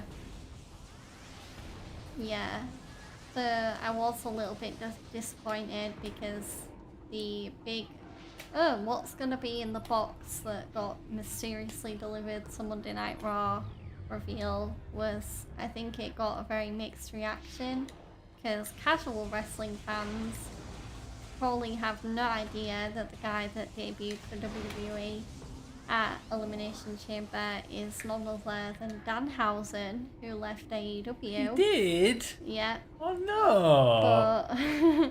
But obviously passionate wrestling fans like me, who are also familiar with AEW, yeah, I'm very happy for Danhausen. I'm hoping that he'll kind of get the Penta treatment a little bit, where WWE will really capitalise on his character. I mean, just his entrance last night, where he literally got, like, he came out in a coffin, like there was a coffin inside the box, and it opened and there was loads of dancers wearing Danhausen face paint, and then Danhausen was unveiled as the actual mystery person. And he even gave Michael Cole a jar of teeth for some weird reason. He is secretly the Tooth Fairy. Yeah, so it was a very fun debut, but I do feel sorry the Chicago crowd didn't really get the hype and were kind of booing it a little bit. Oh, who's this clown? Yeah, exactly. Yeah, I mean, I rarely hear about a wrestler getting booed upon their debut for another company, even when they already should be established and have a fan base, but no, apparently Chicago couldn't care less about Danhausen. So, how come you haven't been watching AEW lately anyway? I don't have Triller TV anymore. Oh, why not? Well, I watched it in Manchester. Well, I went to see it live in Manchester, and then I was like, I probably need to save money again, so I just sacrificed my Triller TV subscription. Well, I mean, you don't have to. Why not? It's not like we're starving here. I mean, you may not be, but I am. You're not starving. What the fuck are you talking about? I put food on the table, don't I? What Well, table? I'm not starving. I just mean, like, I wish I had more money. But I don't really want to get into that on stream.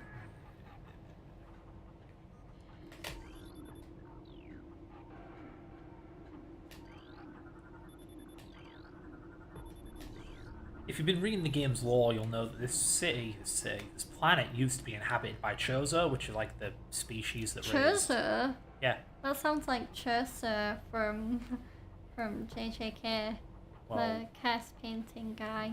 No. Anyway, the Chozo, this alien race that raised Samus, that's why she looks the way she does. She's wearing a Chozo suit. They used to live on this planet, but they got wiped out when this big meteor fell. And it brought with it this plague called Phazon. Anyway, it was like... I don't know how, but somehow Phazon ended up here, and the space pirates have been mining it. So we're in a space pirate Phazon mine. That is the fucking dorkiest thing I've ever said. Like, space Are you pirates. a scientist?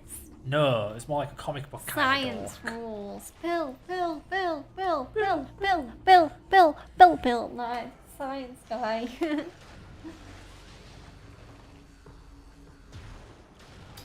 I'm just thinking, I know this game. There is a switch to turn off those turrets somewhere. Yeah, there it is. I fucking called it. There we go. Found it. Not so tough now, are you? Why are you freezing them, even though they're not gonna hurt you? They were shooting me. Yeah, but you turned them off. Well, and now I get my revenge. I get to bully the defenseless, like a Aw. good person. It takes a strong man to cast aside decency in the name of victory. Oh good, now they're invisible. How do I scan that which is invisible? It's kicking my ass! Georgia, help! I'm not a Metroid player. You should be able to do this on your own, mister. And she drops the Mr. Bomb. You know she's serious. Mister. The M-Bomb, if you will.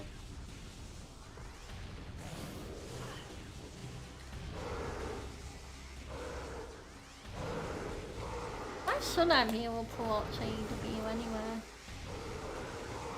Surely it's not a lot of money, right? Surely it's like no more expensive than Netflix or something. Like £5 a month? I don't know how this More stuff like works. £7 a month, I think. Okay, I don't know why it's a bit expensive. I mean, it's not. It's just like... It'll just be compared to the competition. Like at one point, wasn't this stuff $5 a month? It's Pounds just- are worth more, so it should be less. It's just I have enough... I have a thing where if I rejoin or join a new subscription, I just feel like I'm obligated to cancel another one. And it's not a bad idea. I mean, I'm not subscribed to bloody any subscriptions because I would feel like kind of an idiot if I did. And like I don't want to cancel Crunchyroll and I don't want to cancel Netflix, so it's like, Yeah. Like I know in a certain context it sounds ridiculous, like it's £5 or £7 a month. You have any idea how much a normal adult makes in a month? But it's just like you pay for one, then you pay for 4, maybe one day you'll be paying for 10. At what point does it become unacceptable? For me, I draw the line at 1. I prefer just a one and done deal, not a bloody subscription service. Pardon I've me. always been allergic to that stuff. Like Xbox Live Arcade, never really paid for it, ever. Because I just thought it was stupid. Why would I pay for something that evaporates? Like that bloody pure alcohol I bought once that also evaporated. If that was a waste of money, yeah, okay. So is fucking subscription services.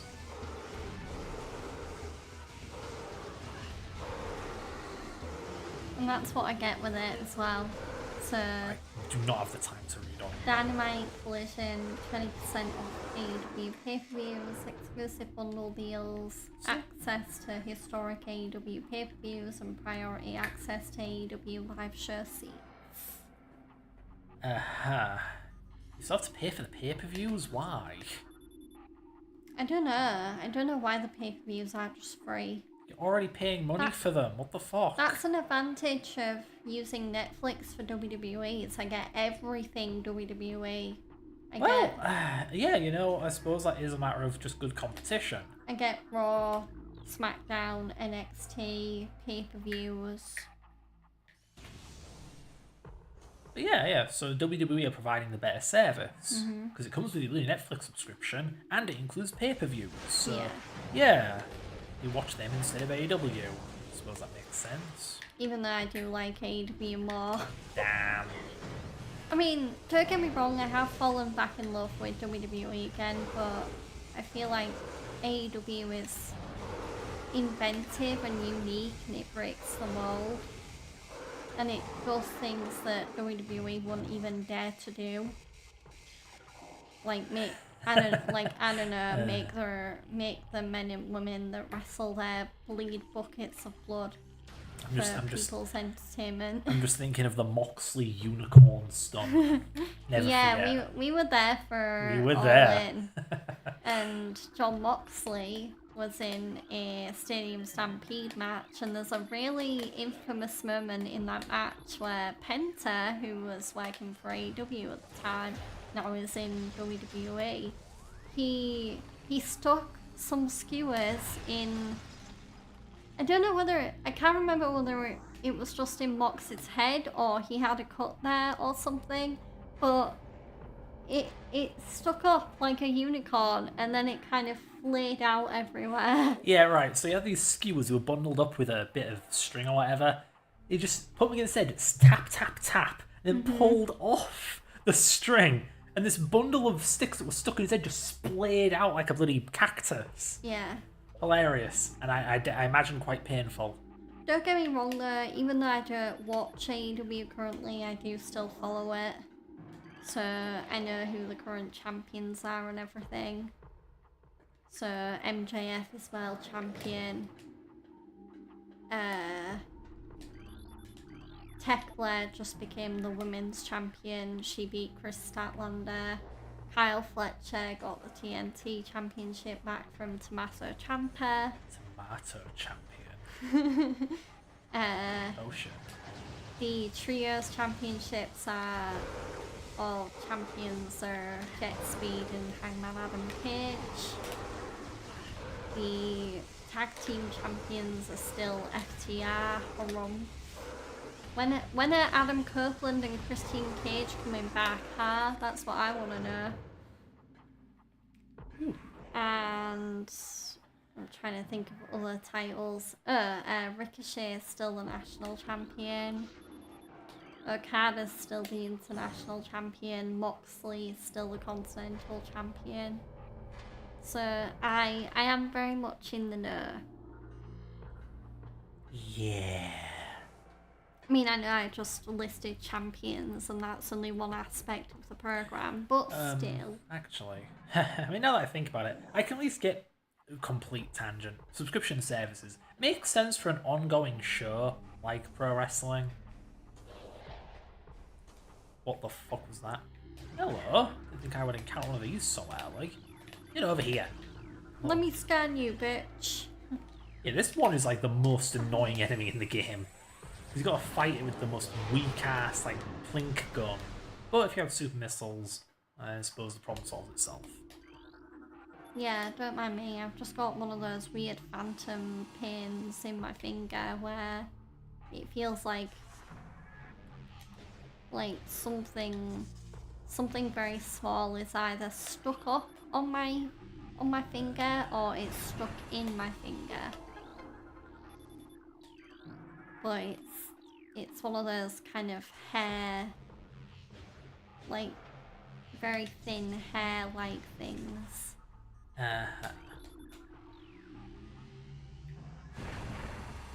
Nothing? Oh. I'll tell you one thing I did recently that was kind of interesting. Just What? hanging out with my sister and we're watching some old ass YouTube. Naturally, a lot of it doesn't really age great, just because, you know, what's fashionable, what's funny and tasteful at one point isn't so funny and tasteful at another. Ah, shit. But another thing is just, I guess, perspective? Mm-hmm. So, Peanut Butter Gamer, he seems to still be popular, I think. I don't really know. I never really liked him all that much, but I liked him more back in the day.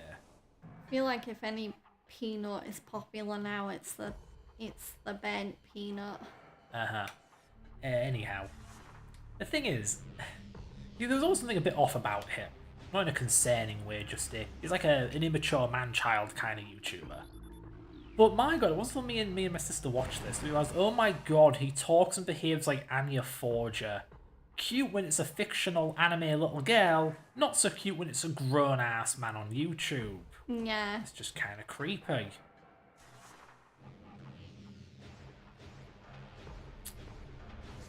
So yeah, that definitely didn't age well. Though I'm sure his newer videos are the same way. I'm kind of sad, like, I know I was a bit critical about it at first, but I'm kind of sad that Spy Family Season 3 seemed to be really short. That's it? It's over? I think so. What the hell? Nothing happened. Yeah, the ending was a bit like, kind of unfinished, like it was setting up for something that, I mean, I don't even know if I'm gonna see it next.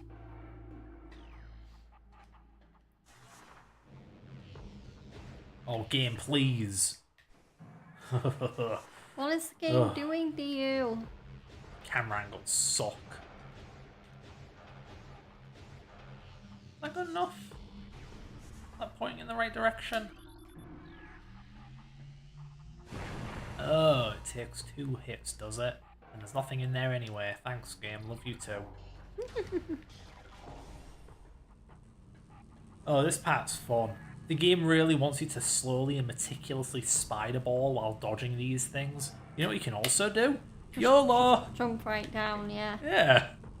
What would they think? Oh, it's for retreating. Oh dear, what have I done? Oh, fucking I hate this room. What This room have sucks. you done? What have I done? Let me out! Fucking doors in this game are so dumb. You gotta shoot doors. Why do you have to shoot the door? Ugh, just open the door like a normal person. I get like unlocking a door with a particular weapon, but do I have to use the same weapon to open the door every single time afterwards? Oh, not bad. Splash damage mostly took it out. My health is doing really shit. This is definitely one of the parts where the game makes you go through a gauntlet. Did I tell you I'm playing Requiem on standard as well? I'm not playing on easy. Oh, good for you. Yeah. My aim actually hasn't been totally shit, which I'm glad about. My first playthroughs of Resident Evil 2, 3 and 4 Remake were on hardcore because I'm a real Resident Evil fan. To be fair, one of my IRL best friends, Emily, who I've known since college, she tried playing on standard classic, which is like the hard mode where it's like ink ribbons and stuff, and yeah, she rage quit. She couldn't handle it. That's not to disparage you or your friend. I don't know how hardcore you two are about Resident Evil, but I'm talking about like YouTubers who pretend to be actual Resident Evil fans. And then they'll play RE1 Remake 2015 remaster with the crappy Mario 64 controls, with the awful zoomed-in widescreen, and with the ridiculous copy-pasted, completely out of place RE5 texture, like model character swaps. Yeah. Like what kind of fan plays the best version of RE1 in the worst way possible? Absolutely disgusting. Speaking of disgusting, what is with this puzzle? I think I know what's going on.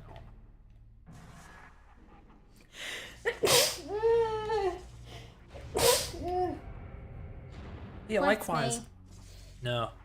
But likewise, it was weird seeing people review or whatever talk about Resident Evil 2 Remake And they're purporting like, oh, it's a terrible remake. It's nothing like the old Resident Evil 2, which I agree with. But it's like, if you're such an old school Resident Evil purist, why are you playing on standard, you goddamn pussy? Like, you're disparaging that the game doesn't have ink ribbons by default, and you're playing on the difficulty that doesn't have ink ribbons. What do you want? At least I have principles. Jeez. Bye-bye. Oh, I was going to knock it off.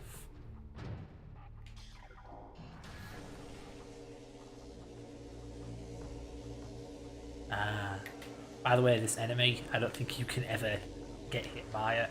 Very, very funny enemy placement. I killed a harmless creature. You did? Yeah. I'm proud of it. I'd do it again. So I did it again.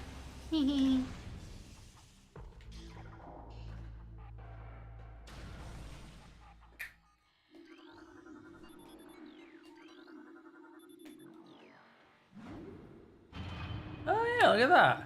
It didn't occur to me the phazon mines are actually right next to the impact crater. I was gonna say it doesn't make any sense for the mine to not be near the impact crater because that's where the phazon came from, but it is. Yeah. You just can't access one from the other.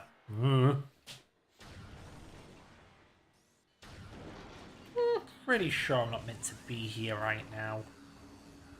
Oh, actually, no. I clearly don't know where the hell I am. Never mind. He's dead. Oh, I killed him. I'm a monster. You're a monster. Secret. Oh, cool. I got me an achievement. It's my lucky day. Hey, buddy. Bye, buddy.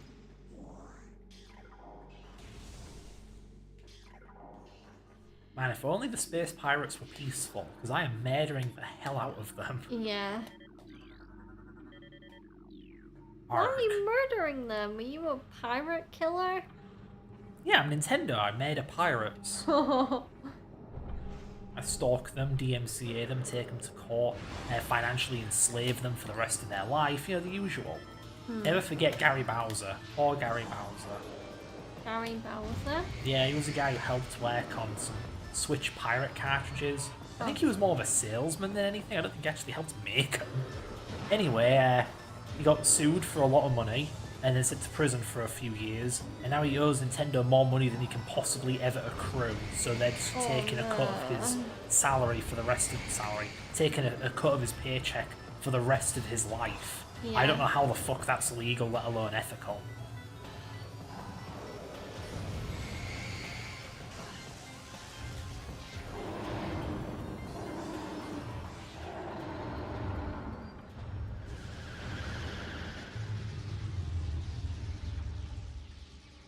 Like, last I checked, you can murder someone, and you won't spend the rest of your life paying their family, you know?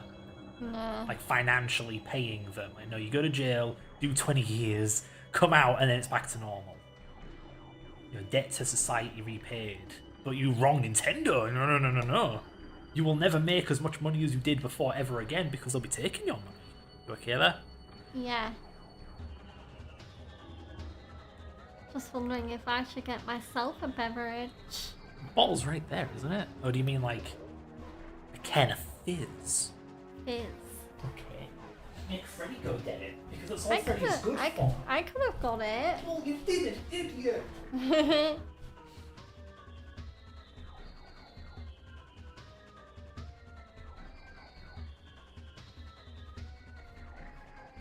Ooh, that background music is nice. Well, it hit nice and all that wailing ass guitar. Well, yeah. It reminds me of when you're catching a fish in Sonic Adventure. You get that ridiculous guitar solo. Yeah. Both are quite waily. Alright, Wow, what wow, wow. the piss am I up to? You should know, honey. I think this just leads to that dead end I was worried about before. Let's find out. Oh, never mind. It's a different dead end.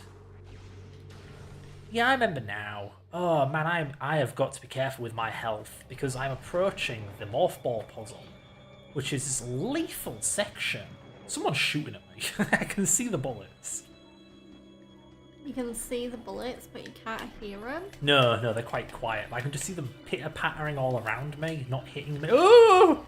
No. Here we go. Yeah, BRB, just scanning you, mate. Oh yeah. Whoa. So satisfying to pump them full of energetic death. And they say video games cause violence. I don't know what they're talking about. I know one game in my backlog that I really need to find the disc for, because I do have it on disc on PS5, is Returnal, because I really want to try and get into and finish that game before Samus comes out, because that game looks really good. Really cool. Yeah.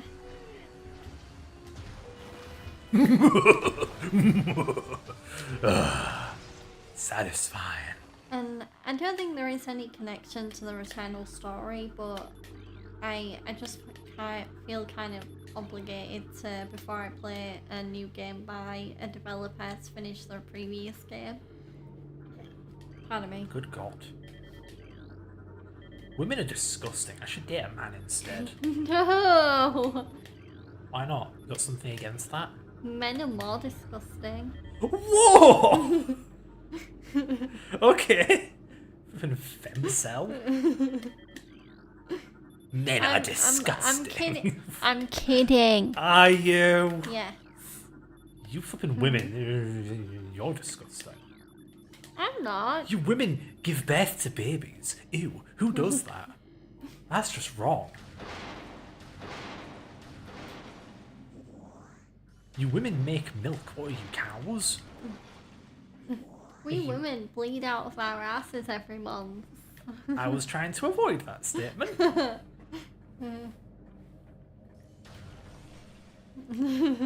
Well, I said it anyway. Yay! Better you than me. It's your reputation that'll be taking a hit. No! It's true.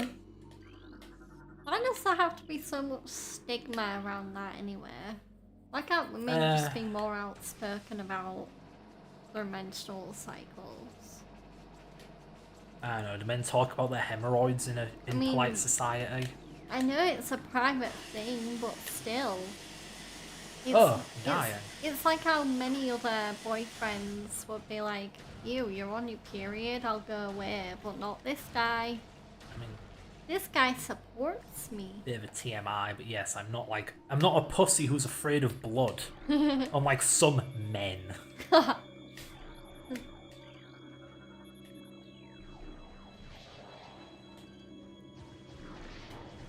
Okay, what colour is purples?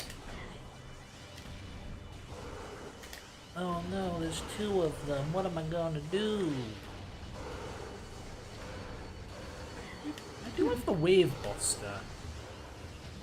Busting makes me feel good. Another advantage of WWE on Netflix is I get like the extra documentaries and stuff, like Unreal and The horrifying expose of Mr. McMahon and how he murdered 3 children in Zimbabwe in the 1980s. Yeah, I saw that one.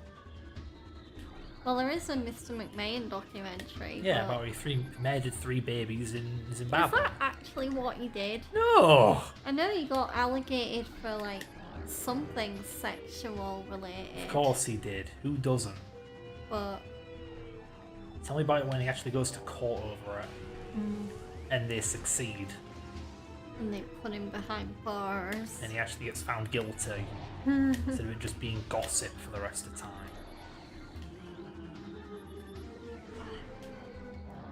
Oh my god, there's a lot of enemies. What am I gonna do? Tell you, he should be found guilty right now. Donald Trump. Oh god. Been hearing this shit since 2016. Make it stop.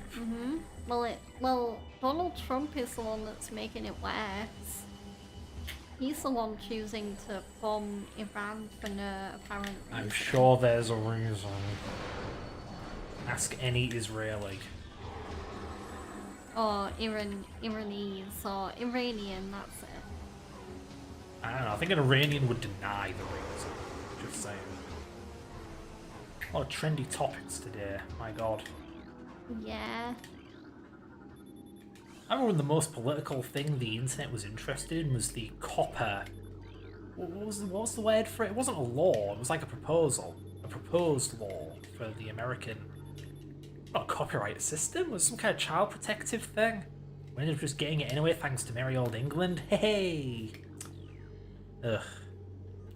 Who helped them get that? Was it Boris? No. Or Starmer? Starmer's flipping brainchild, apparently. Oh god. Yeah. Not like America's doing much better, though. California just passed some kind of dumbass law that technically requires that every operating system have an ID verification system. Good luck adding that to Linux! Weird. Fucking morons. Like, why in God's name would you pass a law that cannot be enforced? I feel like if Boris Johnson is our Donald Trump, I feel like Starmer might as well be like our Elon Musk. I don't know what to compare him to. He's just kind of a shithead from what I can tell.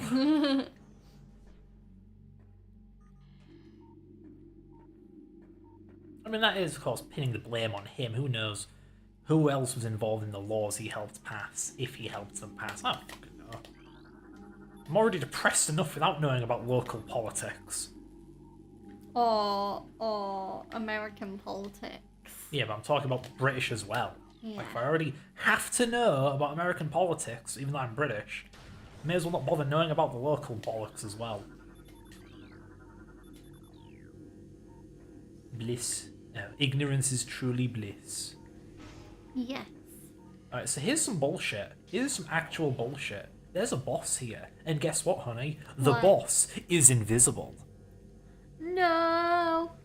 And I have to kill it before it kills me when I can't even see the friggin' thing. Oh goody. Oh, now I have to fight it. Where is it? There it is. Get it, get it, get it, get it, get it, get it, get it. Am I even hitting it? I can't I tell. don't even know. I'm glad its aim is dog shit. Look, it can't. Oh.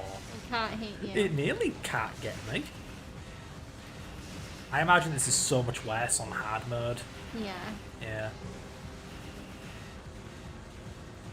Oh, hold still.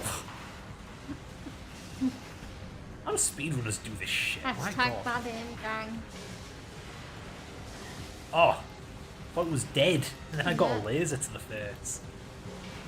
It's like we're watching two idiots who can't aim try and shoot each other. Thrilling boss fight. You say my aim is bad. I'm saying this Come on. game's aim is bad. So what do I have to do to kill this bugger? I'm sure this is its weakness.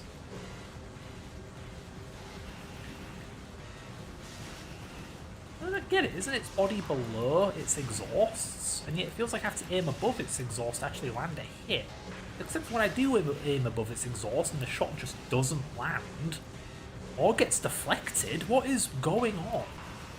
Well, the way you're describing it makes me think you think your gun is a sniper rifle. I don't know what happened. Oh, Did God you- damn it, 1 sec. Did you die? No! Oh, you won. Yeah, I don't Okay. even know what I did. Did I do good? Did I do Gee. bad? GG's? Question mark. Yeah. GGIDK. Good game, I don't know. Alright, here we go. Game of God, I don't know. It's just, when was the last time I saved? It was ages ago. And this is like Resident Evil, where if you die, you go back to a save point. So we are at the end of this gauntlet that ends with a boss that you can't even see, that you can barely even hit. And now you have to do this, and guess what? If I remember right, touching the electricity drains a full health bar. So if I buggered up maybe 7 times, game over, I go back to the start. I have to do the entire phase on cave section again. Yeah. Yeah. So this is quite nerve-wracking. I'm actually surprised Resident Evil doesn't do this. No. I don't remember Resident Evil, old Resident Evil, ever having you save and putting you through a huge gauntlet of rooms and enemies and then topping it off with a boss and then following that boss up with a do-or-die puzzle before you get to save again. Like, I like it. It fits the formula. Don't know if it really belongs in a friggin' Metroid game, but because is this an adventure game or survival horror? Because this feels like survival horror. Ow, you fucker! Damn. No. I was nowhere near that. Watch the footage. Are we there yet? Oh yeah, we're definitely there yet. Yeah, it's there. Yep. Don't you see it? Are you blind? Maybe I am. One eye.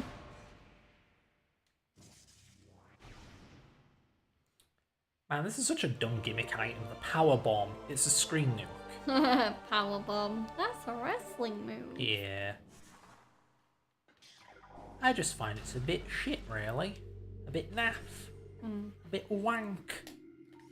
Whoa, language. Oh, okay, so shit is okay, but wank isn't. Good to know.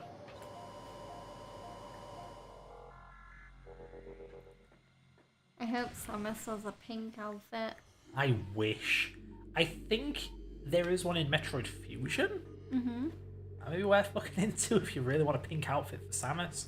She just looks like Mr. Blobby. Yeah. Yeah. I remember Mr. Blobby. There's a reference I'm sure only us bloody Brits get. Yeah. Ugh. The American watching this will be like, what the hell is Mr. Blobby? What's a Mr. Blobby? Afraid that's offensive.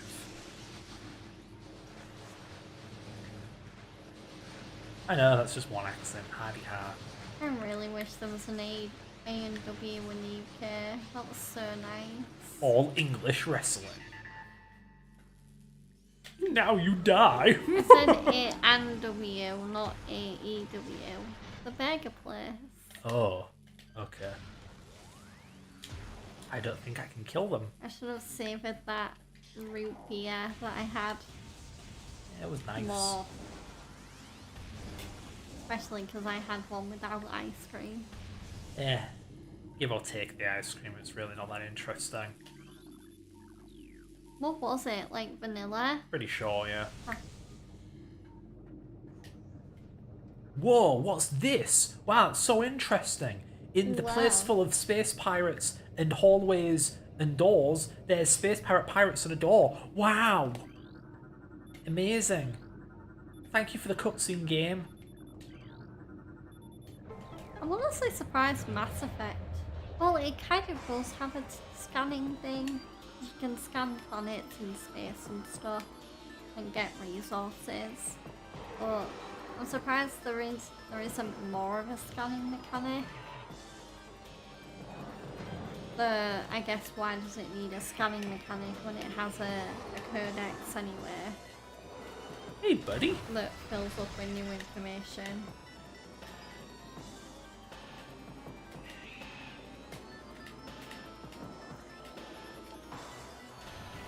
So clacky. It sure is. Recording to logbook. Hey Nintendo, why not make a quieter controller? Maybe that's why their controllers don't have analog triggers anymore. Maybe. Eh. I do like the idea of the GameCube's analog triggers because they're part analog and part digital, so you bring it down. And then there's this clicky bit, like a micro switch, underneath it. So it's a very clearly defined two-stage analog trigger. I just like it because it's more than just an arbitrary, okay, I think it's past the threshold, with a pure analog trigger. Yeah. But admittedly, how many games have you do analog but also distinguishes between a digital, like, threshold? How many games actually use the analog triggers for analog purposes? Maybe racing games to simulate a pedal? That's it? Well, most PS5 games have adaptive triggers now.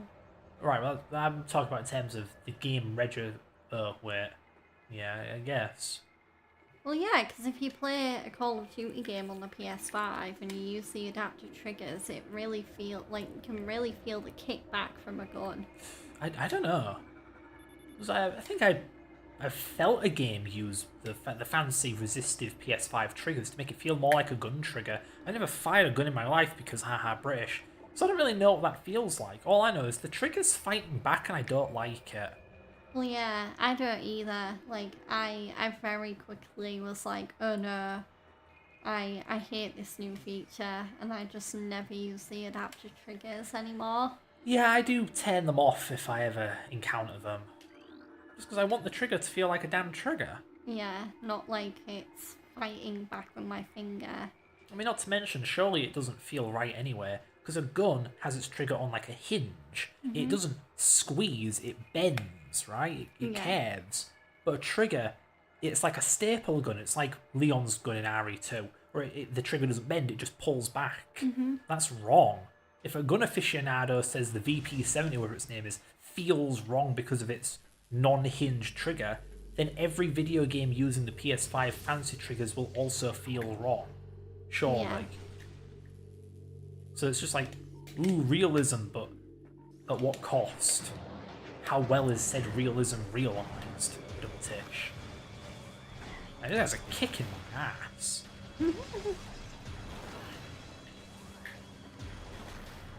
Samus? Kill the enemy. Sam ass. Samus.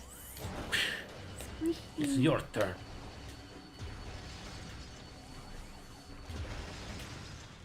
Deliver death into the backside of your enemies. Oh, that doesn't sound good. Why does that quote sound familiar? I made it up. Oh. I'm saying it doesn't sound good because it sounds like I'm transmitting an STD. Oh god. That is a Samus terminal disease. I don't know what you're thinking it means. Dirty-minded. I'm not dirty-minded. Then why do you think STD meant something else? I can read your mind. I know what you were thinking. Oh yeah, what was I thinking? You were thinking sexually transmitted disease. Yes, I was actually. See? I know what I'm talking about. We know each other so well. Yeah, we do. We're so in sync. I bet you know what I'm thinking right now. What? I was not thinking of the word what. Sorry, you lose. I wanted you to tell me what you were thinking. I was thinking of the word unicorn. No, I you're was. lying. No, I was. I was thinking of the word unicorn. Oh. Speaking That's of what which, John Moxley was at All In when Pinky yeah. stabbed the skewers in him. maybe that's why I was thinking of that word. Yeah, there was it could be fake given, you know, how the internet is, but I don't know, apparently there was a study or a test or something, some kind of clinical, not trial, but either way, an effort to read a person's brainwaves and reconstruct their thoughts. They tried it with music and it kind of worked. Whoa. Which is absolutely goddamn horrifying, because so they had this music, had the person listen to the music, then had the person think of the music, they recorded the brainwaves externally, and they were able to produce something that sounded like a muffled version of that music. Yeah. That's grim. I'd rather my thoughts remain private, but apparently this is the direction the world is heading in. God help us.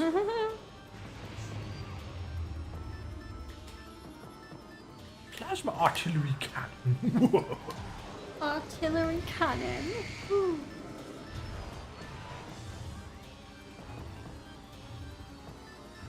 Yeah, this is like a space pirate that's been infected with Phazon. I suppose, again, you don't know any of this. Phazon mutates things. It's kind of like the T-virus. So, yeah, anything infected with Phazon becomes really mutated and powerful. These pirates were using it to enhance their own military or whatever. Oh, cataract, stop acting up, please. Making my vision cloudy. Sorry, I didn't mean to interrupt you. I just felt like crying out foul. I'll never talk again.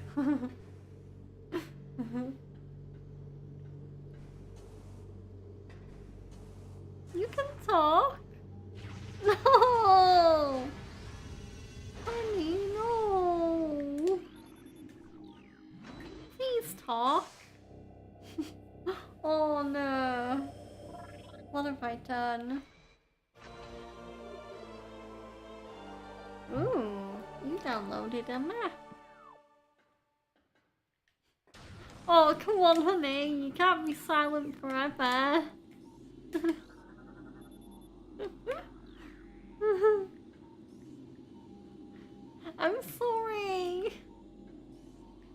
Come on.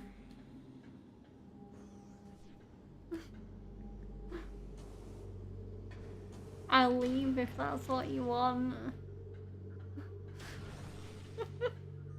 I can see his eyes starting from side to side.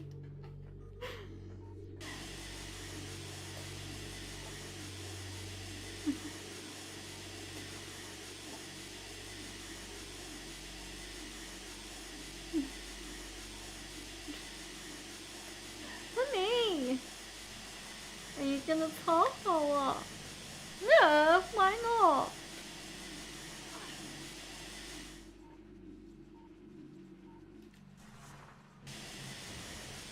Is he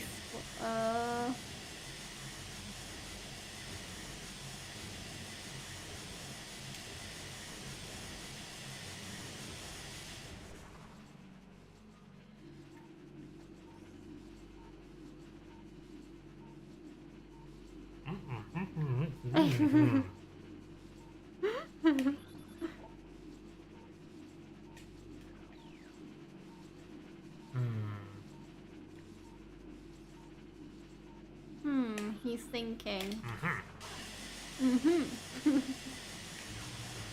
Aha!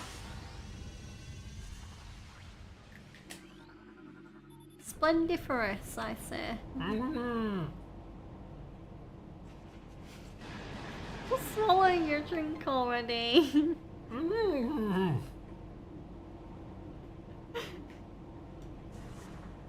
Quit the banter already and just talk normally. Why not? I don't know what you're saying.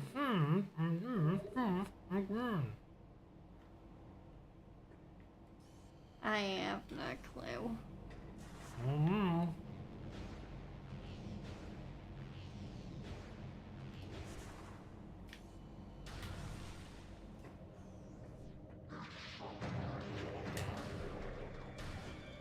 Get those mofos.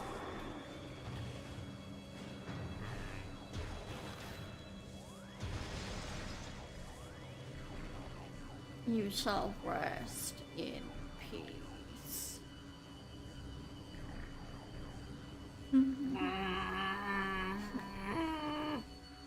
What? Pieces! You're supposed to say pieces!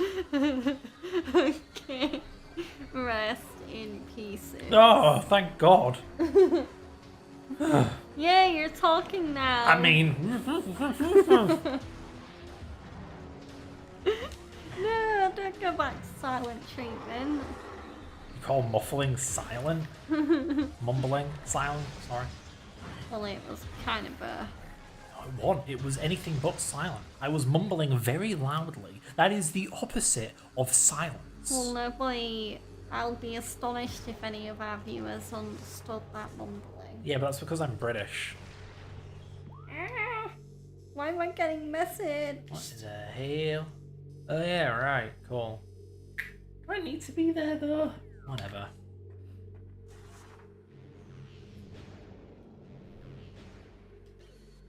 Oh, okay. The luck slide is blocked. I know, game. You don't have to tell me. I'm not 10.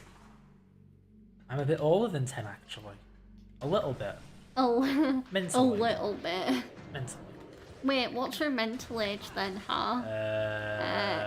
18, because you forget a lot. 11-teen. 11-teen? Yeah. What? 1,100? It's not what I meant. Teen begins at 13, I said 11, so I guess 11 plus 13. Apparently you stop mentally... 24? Yeah, apparently you stop mentally maturing at 24, so that makes my mental age 24. It does seem like I really solidified around that age. Because between 18 and 24, I was still a bit of a bumbling idiot doing stupid things. Since then, I'm pretty consistently doing stupid things. What age were you when you started uni? Oh god, I don't really know.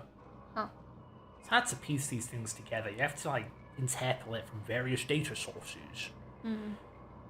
I was like 3 years behind everyone else just because I had to start level 2 and I fucked up for a few years. So yeah, 3 years behind the rest. What age were you when you went to university? What did that accomplish, game? What did that accomplish? So I think I was like 18, 19. Because it was 2018. Well, it was like 2015, add 3 years. I guess 2018. Does that really match up? I mean, lockdown kicked in 2020, but that was during my second year at university. So Yeah, my first year would have been a 20. gap year? No. Oh, right, gap year between college and uni, you're right. Yeah, because again, young idiot. So, yeah, 2019 was... And that would have made me, what, 22-ish? Maybe? Mm-hmm. Yeah. So, yeah, I was still a bit of an idiot for 2 out of 3 of those years. I didn't really struggle with university, though. I didn't fall behind like I did in college. I actually got good results. Yeah, you were doing better than me. Yeah, I was more a natural fit for uni than college, I suppose. Just because of what we were being taught. Whereas I was clearly vice versa, a more natural fit for college than uni. It's just... Yeah, God. I was fed that lie my whole damn life. Yeah, I'd go to primary... Oh, God. Oh no. Ow. I'd go to primary school, I'd be taught like the most basic IT imaginable. It's like, I want to learn how to program or something like that. And all they'd say was, oh, you do that in secondary. Then I get to secondary, I want to do computers. And they say, no, you do that at college. So I go to college and I go like, I want to program. And they go like, oh, no. You teach that, you get taught that at uni. Then I get to uni. What do they teach me? Introduction to programming. The most basic beginner baby bullshit. Well, we did also do one programming module in college. Again, That was Graham's unit. Again, baby beginner bullshit. Wasn't that Python or something? That's No, not that real. was Michelle's. Oh. We also did a vending machine program in Graham's class. C#. Yeah. I actually stood up for my classmates because I programmed mine in C++. Wait, you did? Yes. Oh my god. It works because you're allowed to use the framework from C++. So whether What did using... Graham think to that? He was he okay like with it. fine with it? Yeah, no problem there. Huh. He didn't recommend it because it is hard to use from But C++. he was impressed when you pulled it off. Maybe. I think they were more impressed when I did my honours project because they were convinced I wouldn't be able to do it. Well, that was at uni. Yeah. Admittedly, I didn't get to do the full thing. The idea was I made my assembler, clown assembler, and the mission statement was to replace 2 assemblers. Admittedly, I only made it replace 1. So they were kind of right, but they were also kind of wrong. Because I did make it replace 1 of them. It was feature complete by the end of my honours project. Yeah. Good aim, Samus. I You aim remember like a doing woman. really well on my honours project. Yeah, you did. It was probably one of the highest scores I got at uni, to be honest.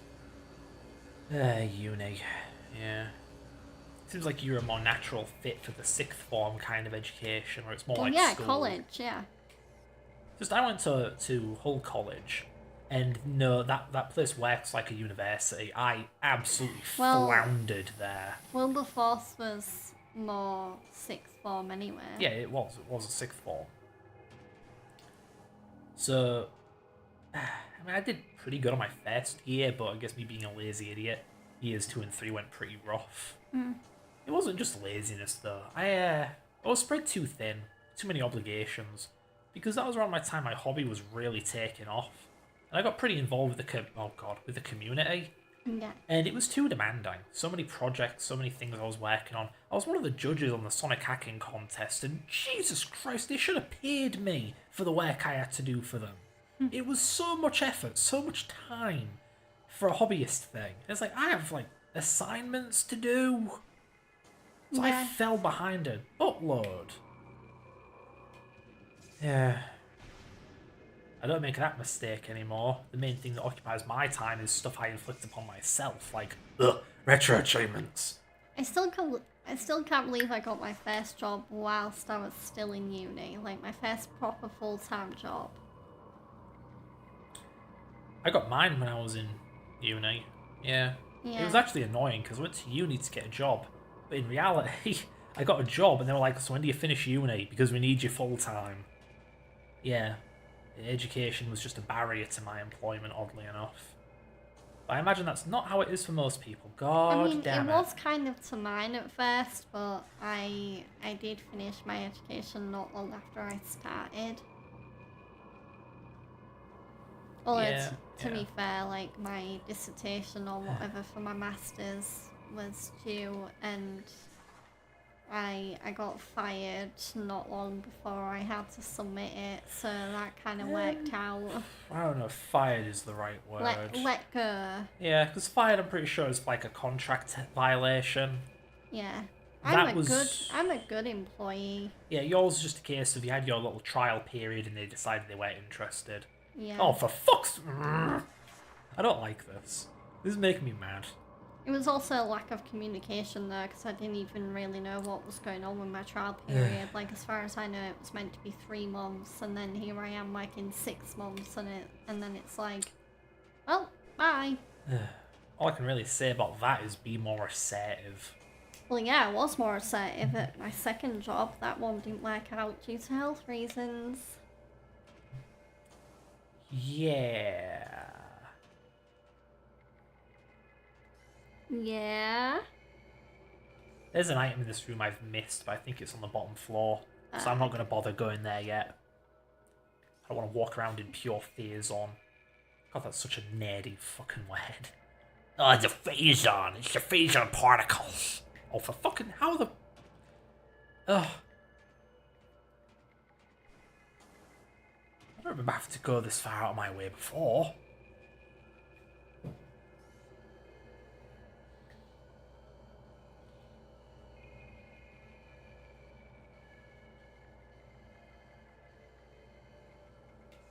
Whatever, I'm sure the item is on the bottom floor, and it is not up here. Ooh, really landed on the edge there. Damn. You're on the edge of glory. Yeah, that's nostalgic nowadays, ain't it? Yeah. I'm sure that's what GTA 5 was hinging on when it was set in the... Well, it's contemporary. It's pretty odd for a GTA game. What year was GTA 5 set in? 2013-ish. Oh, so it was set when it basically came out. That's what contemporary means, yeah. Which, I just don't like it. Like, yeah, if you live in 2013, you don't want to live in 2030. I do wonder when the 6 will be the same. I mean, given how big of a hit GTA 5 was, I don't think they'll do a damn thing differently. Which will be a shame for you, because you didn't like GTA 5. No! Fucking hated it. Where am I? Oh, I'm back here. Okay. Yeah, whereas the only thing I don't like about GTA 5 is its complete lack of replay value. Like, the campaign is just like... Yeah, you might replay it once just to relive the story again, but it's really not something you can just play over and over and over again. I just don't like GTA 5 because it's not...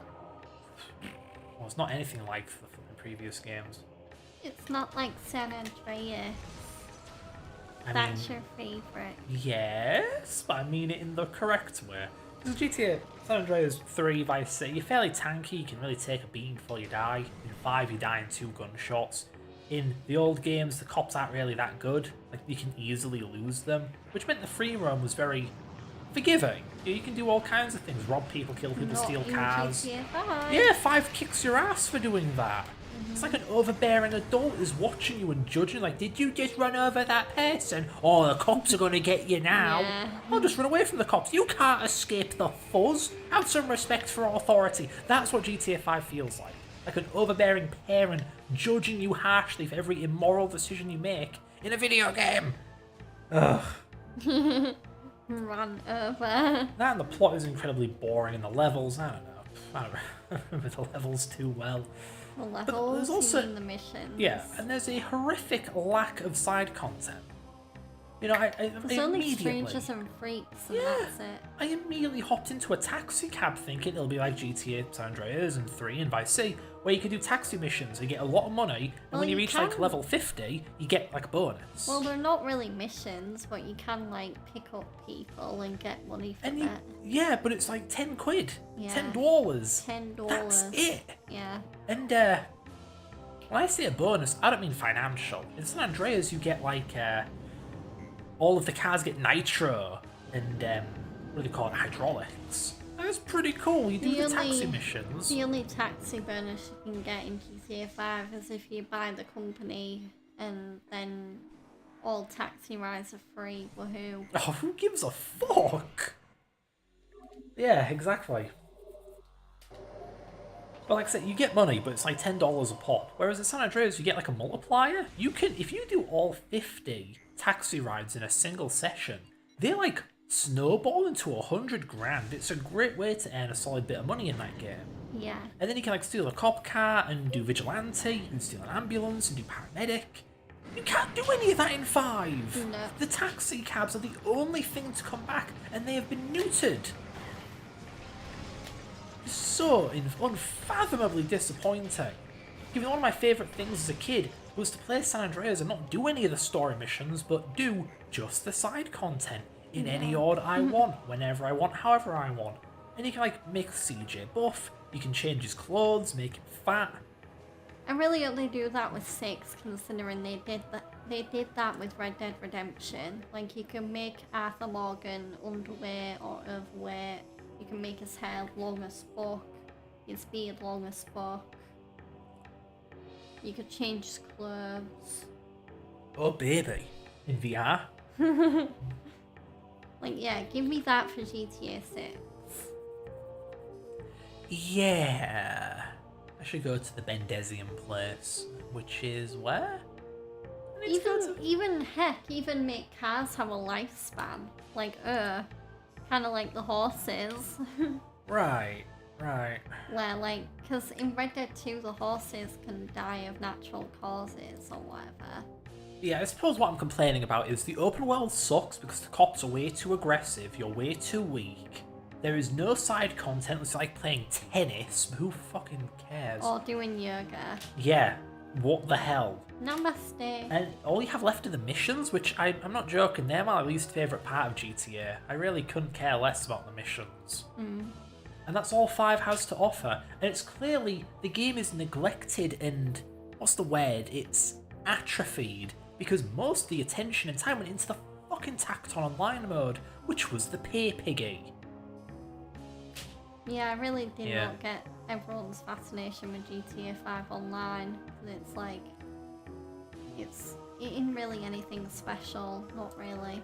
Maybe it's just an us thing. I don't think either of us are really into our online games. Obviously we don't play like World of Warcraft, but GTA 5 Online is fun to play with friends, but I just never had fun playing it on my own. just what I'm getting at is, you're a Call of Duty girl, I'm a Halo guy. We don't do online. No. No, don't care. I play Call of Duty for the story, not for zombies. Yeah. So, Not even really though, for Warzone or multiplayer. so even though we're very much 7th Generation 7 people, we didn't touch the online stuff, so naturally we don't give a rat's bollocks about GTA Online, whatever. And again, similar to how I had the most fun playing GTA Online with friends, I had the most fun playing COD Online with friends. Or zombies with friends. Yeah, okay.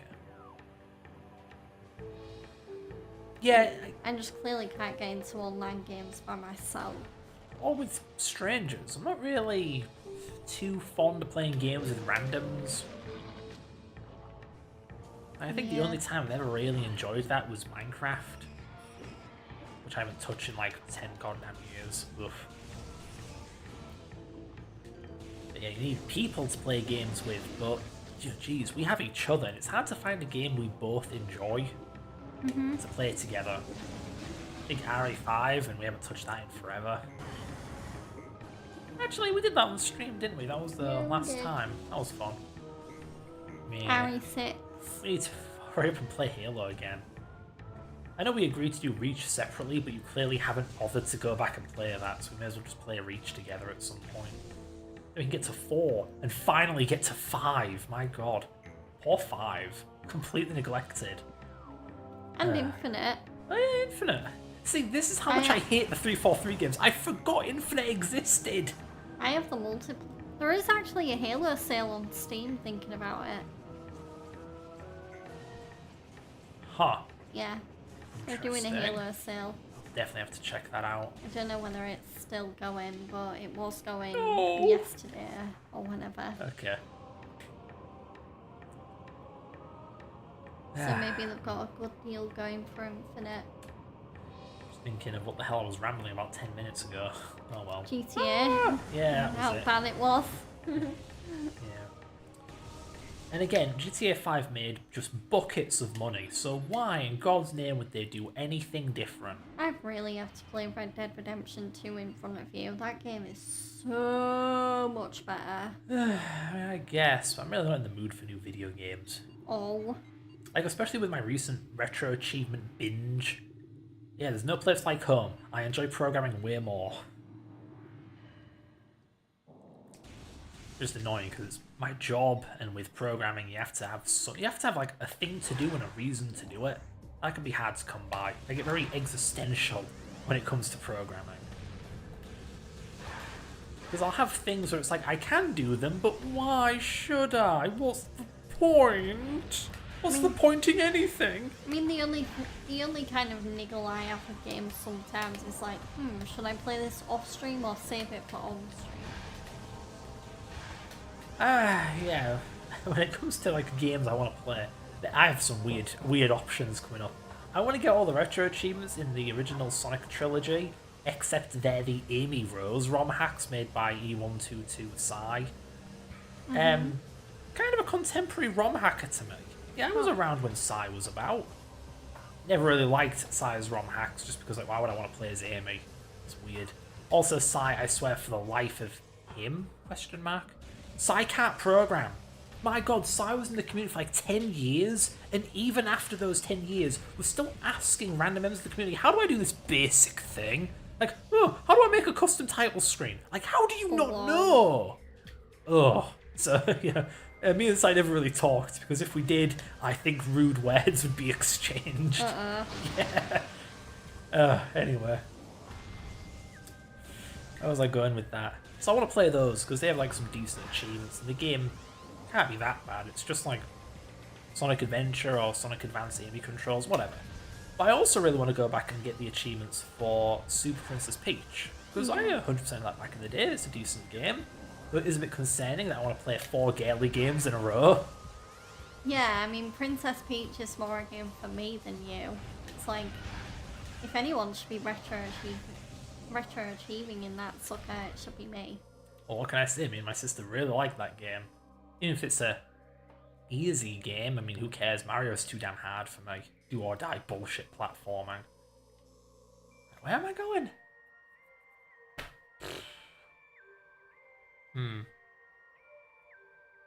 I know there's some Bendezium I need to blow up somewhere. Awkward. Awkward. It's not in the Chozo ruins, is it? Actually, it might be. How do I get there? It's that place I was before. Ah, oh, look at me sideways. This is complicated. Just I think with the Bendezium, with the power bombs, I almost have like all the items I need to navigate the world. I'm just short of the X-ray visor and the plasma beam, and I don't remember where I get either of those. Oh no! Yeah. I think you get the X-ray visor in this place. Somewhere in the Chozo ruin. Not Chozo ruins. Talon Overworld, but where? What's this? Reactor core? Oh, it's the down ship. Who cares? Is it up? Oh, this is where I want to be. The Great Tree Hall. How do I get here? Through the ship? Oh, I don't want to go through the ship. Damn it. Well, you Do have I to. fucking have to? Oh, Suck it up. I hate this. Be a man. Be a woman. Do the dishes. I. Yeah, it hurts when I say it, doesn't it?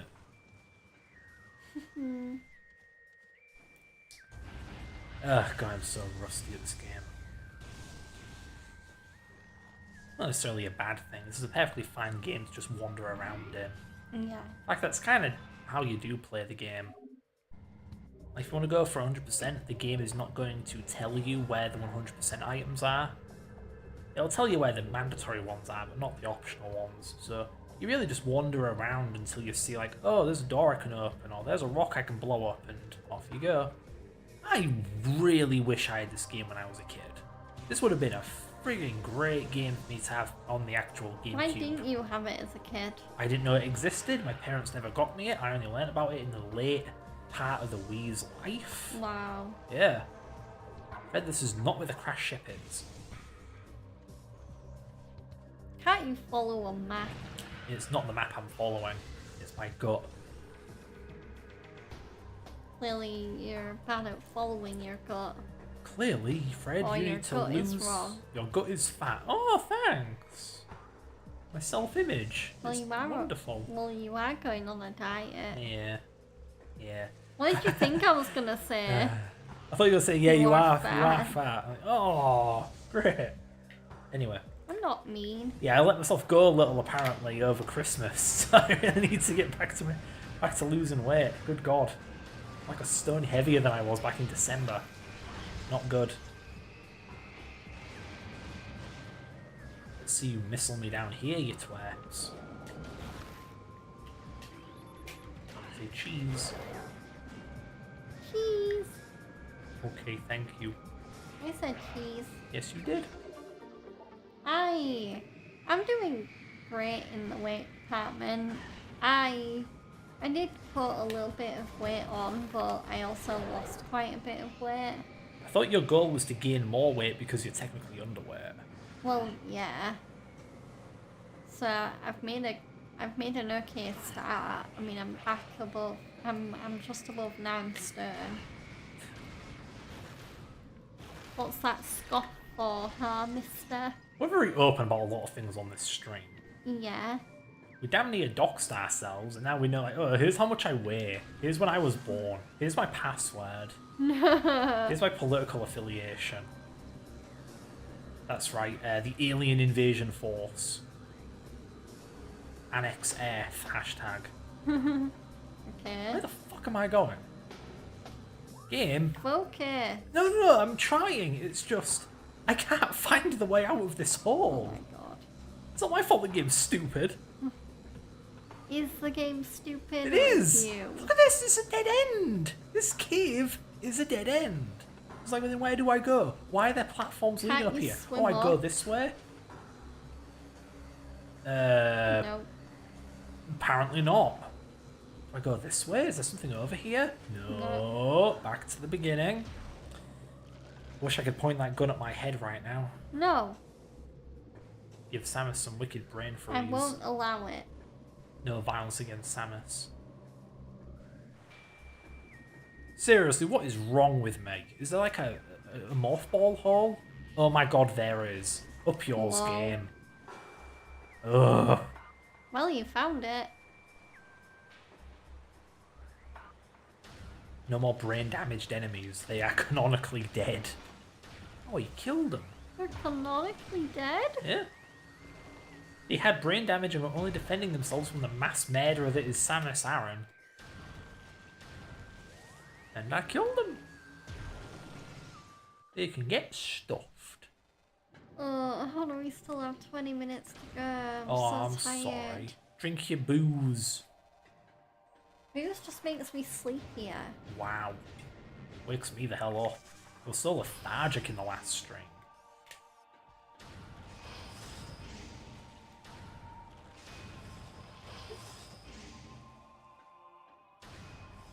I think the only booze that must wake me up is Malibu and Coke, but then it's because the Coke's got caffeine in it. which I can't but find a bit confusing. Caffeine, I mean, gives you energy, right? But there are no calories in Coke Zero or whatever. If there are no calories, then how does it give you energy?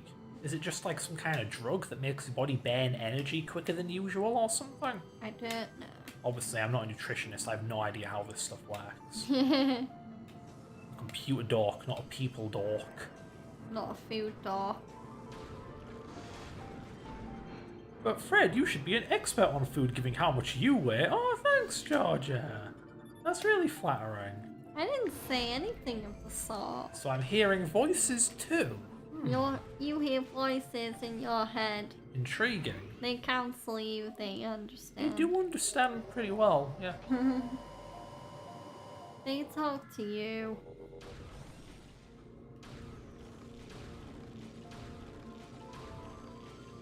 Game, please. Bloody Resident Evil doors open quicker than this shit. You know, here's a story for you, actually.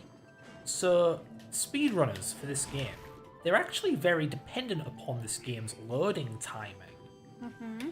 So there are glitches they'll do where they'll open a door quicker than the game expects them to, and the Yeah. world won't be loaded, and so they'll just walk through an empty world. Now, this isn't like some binary thing, this is an actual matter of timing. Yeah. So, holy shit, Samus, lock on. This was an issue for Dolphin, because in typical emulator fashion, Dolphin didn't have the same timings as a real GameCube, particularly when it came to loading times. But rather than just accept it and move on, the Dolphin developers actually went in and somehow managed to simulate the loading times of a GameCube. And I'm not talking like the CPU part, they already had that pretty much down pat, but rather the DVD part. So, Yeah. Dolphin busted out their goddamn trigonometry and came up with a way of accurately estimating loading times of a DVD based on where physically on the DVD the data would be on a real disc. Wow. Yeah. Because think about it, a DVD spins, right? And when you think about how do I put it? You point a laser at the outer part of the disc while it's spinning. Well, the outer part of something technically spins faster than the part of the middle, right? So if you're a laser beam that's reading data from a DVD, it's faster to read data on the outside of the disc because it's moving quicker. Yeah. Whereas data on the inner part is slower. Well, so that's what they did. They made it so data that the emulator considers early in the disc reads slower. And that was enough to make the game emulate properly when it came to the timing of loading screens and loading zones and whatnot. Wacky stuff. Wacky tobacco. Wacky tobacco. Am I not meant to be going this way, game? Oh. Good lord! I'm sorry. And you say men are gross.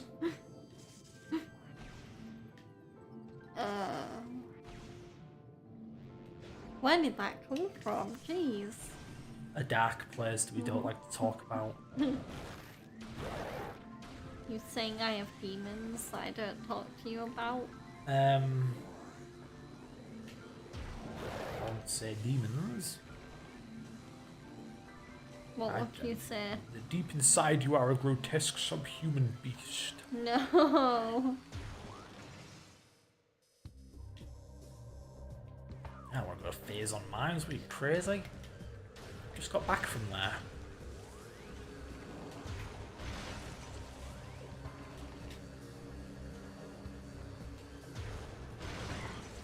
Who the hell? Who did that? Alright, whatever. Game trying to trip me up before doing a platforming section for no reason.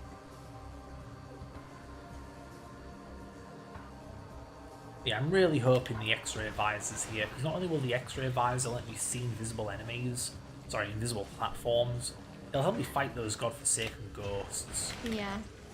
Yeah. Did you die already? Holy hell.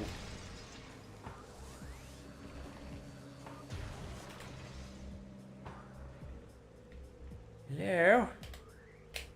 Game? Alright, weird.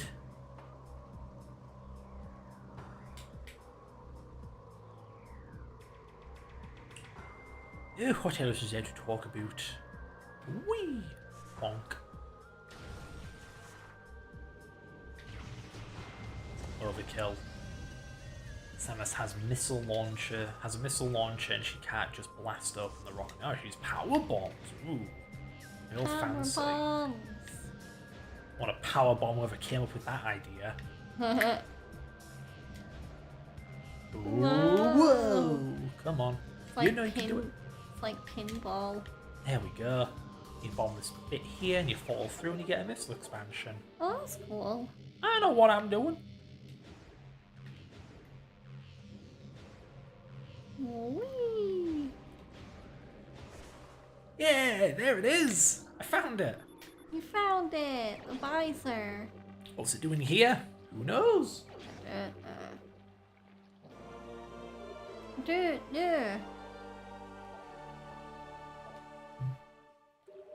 What are you drinking, huh? Plain ass Jack Daniels and Pepsi Max. Ooh. Pepsi Zero, sorry. Wait, not a honey Jack Daniels? No, I ran out of that. Oh. Did you have that Kraken my dad got you yet? Yes, it was very nice. Yay. I shall tell him that when I see him on Wednesday. Bendezolesium. Gonna embezzle Bendezolesium. I gotta see my sense of humour hasn't changed since I was 12. I was making these same jokes when I used to do Let's Plays with my cousin.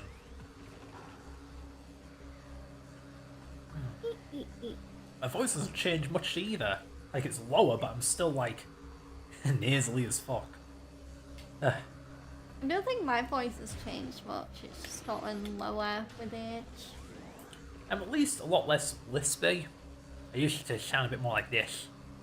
Because I didn't know how to pronounce a friggin' S to save my life. But I do talk a lot more high-pitched when I'm excited. Like, Yeah. oh my god! Hi, Freddy! Kind of like that. Kuredu-san. Sorry, Anoda-san. I worry someone's going to call me like a racist or something for breaking out the Japanese tongue. But it's just like based on my understanding of the Japanese tongue, you know, the phonetics they use, that is how they would say my name. Wow, thanks, Steam. I really did not need to know that one of my friends is using your wallpaper engine right now. Yeah, I don't like the how do I put it? How video games have been turned into social media with the photo mode and the constant like, your friend is online right now. Like, I don't give a fuck. You want to tell me my friend is asleep too? When my friend is eating something and what they're eating, it's none of my goddamn business. I do wish like PlayStation did have a Steam mechanic where it's like, your friend is now playing blah blah blah. And then maybe you can like press the PS button and like invite them to a party. It would be pretty cool to message a friend, like to get a notification that your friend's playing a game, and then you ping them and it's just like, oh, your friend wants to watch you play, will you enable streaming? Maybe you can do that, but it's not presented to the player at all. You like can do it, I think it's a more hidden feature. Again, I wish it was as simple as your friend is playing this game, would you like to watch? You just push the share button and it sends a ping, it's like waiting for a response. And Yeah. I swear it's such an, I mean, obviously, but it's such an underappreciated aspect of software and therefore video games. The user experience, it's important. It's important. Just because a feature is there doesn't mean people are gonna freaking use it. You gotta present it to the user at the appropriate time in the appropriate way, and so on. Not to toot my own horn, but it's why people like my emulator. I don't even intend my emulator for like general use, but people just use it anyway.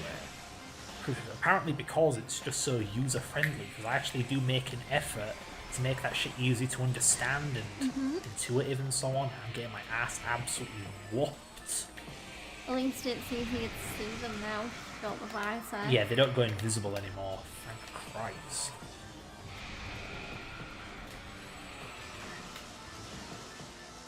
You're a knobhead, mate. You're a fucking knobhead. There we go. All it took was a little British insult and Yeah. he died. British insult. It A died. good old British insult. Hit the chop.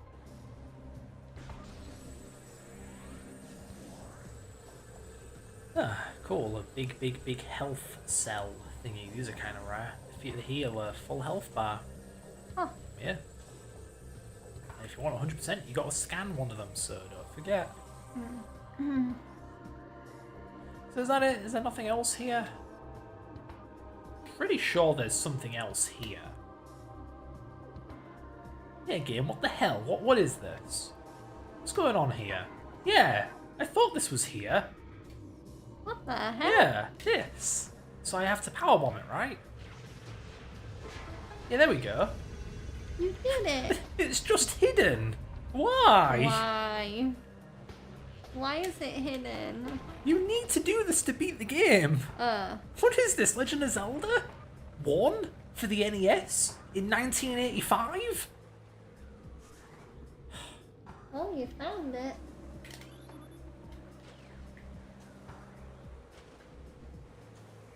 Samus, please, for the love of God.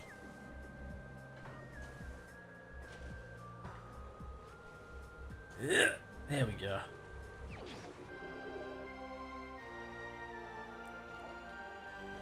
Seventh of 12. Oh god, I've got so many left. The game ends once you get all of those things. Yeah, it's one of the worst parts of this game. Like Wind Waker, you play the whole game, you're having a great time, then the game just stops. It stops progressing, you stop getting new items and going to new places, and the game just says, go back and collect these 12 trinkets. And then you spend 3 or 4, or if you're a kid, a few months, maybe even years, collecting all the friggin' things, and then the game ends. Yeah. It's pretty crap. Pretty shitty. Yeah. Unlike Wind Waker HD, I don't think the remaster of this game did a goddamn thing about this. Why not? I get preserving the game, but well, I mean, that's what emulation's for. When it comes to a remaster that's meant to subtly improve, yeah, come on, fix the goddamn Chozo fetch quest. I don't want to do this shit, it's boring. I can at the very least make it so I can get them all the first time I pass through the area. As you saw, I got one. Well, yeah, I got one. Oh, man. If you remember, back in the lava cave, I was shooting these random pillars with missiles. One of them. You might want to think about going to a save point soon. I know. Okay. As I was saying, I was missiling random pillars, and one of them I blew open. It contained one of those Chozo artifacts. Yeah. Yeah. So I bring it up just because there's no indication you can bomb it. Yeah, I was scanning it. It didn't say I could bomb it. If I remember right, you're meant to look at it with the X-ray visor. I said the X-ray visor, and you'd see that it's a different color. Yeah. But like, why? Why would you do that? Why would you be walking around with the X-ray visor in the fire cavern? Makes no goddamn sense. But at least if you know it's there, you can get it. But there are plenty of other ones where no, you have to just backtrack. Like, if you remember, I went to the boss arena in Chozo Ruins, where the big plant was. Yeah. And then I fought some ghosts there and I got a Chozo artifact. Why? Why do I just have to come back? Yeah. Stuff like that. So now that I have the X-ray visor, what can I accomplish with it? Sure, there are things I can do with it. Huh. No, there's one place in Fendrana, I forget his name. The icy bloody place. There's something I need to do there. Huh. I would really like the plasma beam. Where do I get that thing? Where? I don't see a red thing anywhere. It's not on the map. No. That means a door that requires the plasma beam. Okay. Yeah. Let's look at the game. Let me look at the map. Okay, what we got? We got Talon Overworld, Chozo Ruins. Magma Caverns, Fendrana, that's its name apparently. Fendrana Drifts. I know there's a puzzle in there that requires the plasma beam. But is that where you get it? No. Man, I don't know. Look at this map is not helping me at all. The map doesn't tell you anything. Yeah, I just want to see areas that I haven't explored yet. Like over here, you can see there's this little tube. That's actually just where a missile expansion is, but otherwise it would be a clue. Over here, there's a secret area, but I need the grapple beam for that. I get the grapple beam in the Phazon mines. Maybe I'm supposed to go back there. Let's have a look at the... God damn it. I expect the B button to go back one layer of menu, not exit the whole thing, yeah. menu.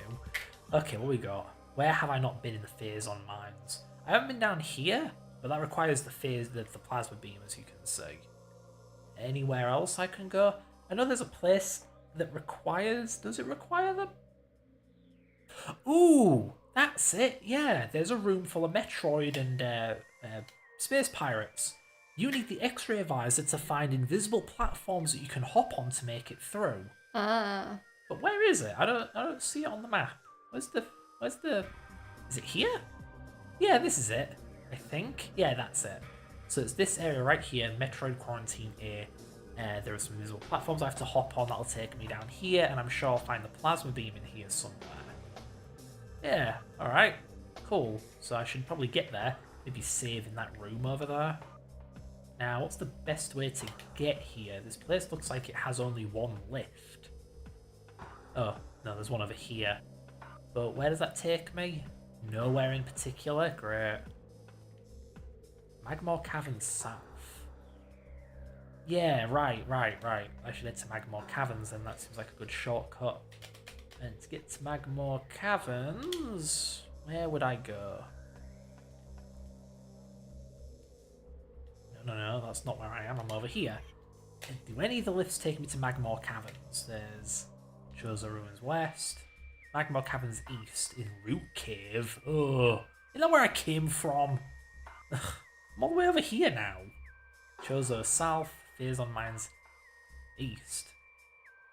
Actually, fuck it. I'll just go through Phazon Mines. But yeah, that's this game. You plotting routes on maps. Woohoo, very exciting. I don't know, I had a pretty fun time figuring out where the hell to go. You know, that was the interesting thing about getting all of the achievements in RE1 Remake. It really goes to show that game is very much not about reflex. Because it can be if you want it to be. You know, go run up to the enemies and try dodging their attacks like it's Dark Souls. You can do that. Yeah. It'd just be kind of weird for you to do that. But every boss has a cheese or a weakness or just some kind of general strategy that really amounts to just stand here, do this, and you win. Which is nice. I'm not one to vouch for accessibility, but not everyone can or just wants to play a game where they need the response times of a flipping fly. You know, sometimes it's nice to play a game where you can just sit back, relax, and think about what you're doing, and that's all you need. Usually it's JRPGs that do that for me, you know, 10-based RPGs. Yeah. But yeah, funnily enough, RE1 You'd enjoy Remake. Expedition 33 then, from Hopcore. But you have to meticulously time button presses to parry attacks, don't you? Yeah. Well, that's the problem. Oh. Yeah, RE1 Remake, like at least Trevor. Normally she's a huge bitch. But if you just have a magnum, you can shoot her into the pit. So you don't have to dodge her, you can just kill her. And as with the snake, the snake doesn't even like hurt that much. You can bring some healing items, and you can just tank damage, and then just shoot the thing 3 times with acid rounds and you win. There's really nothing to it. Make sure to get to a save point. I'm trying. I just want to kill. Wow. Number 1 thing a serial killer would say. Top 10 things to say before you see therapy. See therapy, get therapy, Seek whatever. therapy. Sure. Who seeks therapy though? Most people have it forced on them. he says, knowing nothing about the subject matter. I don't know, I won't consent to that shit. That's all I'm saying. So there you go, I saved. Okay. I hope Now you enjoyed what? that. That was Metroid. Did you have fun, honey? That was fun. I didn't die once, unlike the last stream. Yeah. That was very annoying. Yeah. Making good progress too. I think we're in the second half of the game now. Whoa. Yeah. Yeah. Samus, what are you doing? Don't break your gun, I need it. Yeah. So that was Metroid. So my break from Resident Evil 9 is now over. So tomorrow I will be returning to that game for the second part of my playthrough. And yeah, I hope that anyone that is far enough in the game and enjoys the game will be able to join me as I play that. So I am aiming for the stream to start at 4 PM tomorrow. If my excitement about playing the game gets a bit too much, I might start playing a little bit earlier, but it should be I'd say between like 3:30 and 4 that I'll start playing. So do join me for that. In the meantime, if you enjoyed this video and you are watching on Twitch, please feel free to follow me and turn your notifications on so you know when I go live. If you are watching on YouTube, then like the video if you're watching on demand. Heart to the stream if you are watching live to show your appreciation. Also, subscribe to the channel and turn your notifications on so you know when I go live, and also if you subscribe you get dedicated access to my videos. So yeah, that's it I think. So with that being said, I am going to end the stream on YouTube, but I hope my wonderful YouTube audience has a great rest of their day. And I will see you tomorrow, where I will continue Grace and Leon's new journey. Yay! I'm so excited. Me too. Yeah. Me too. How are you excited? You've not even seen the game. Yeah, but you're enjoying it, so I'm glad you're having a good time with it. Yeah, I am. You yam? I am. You yam. Bye, YouTube. Bye-bye.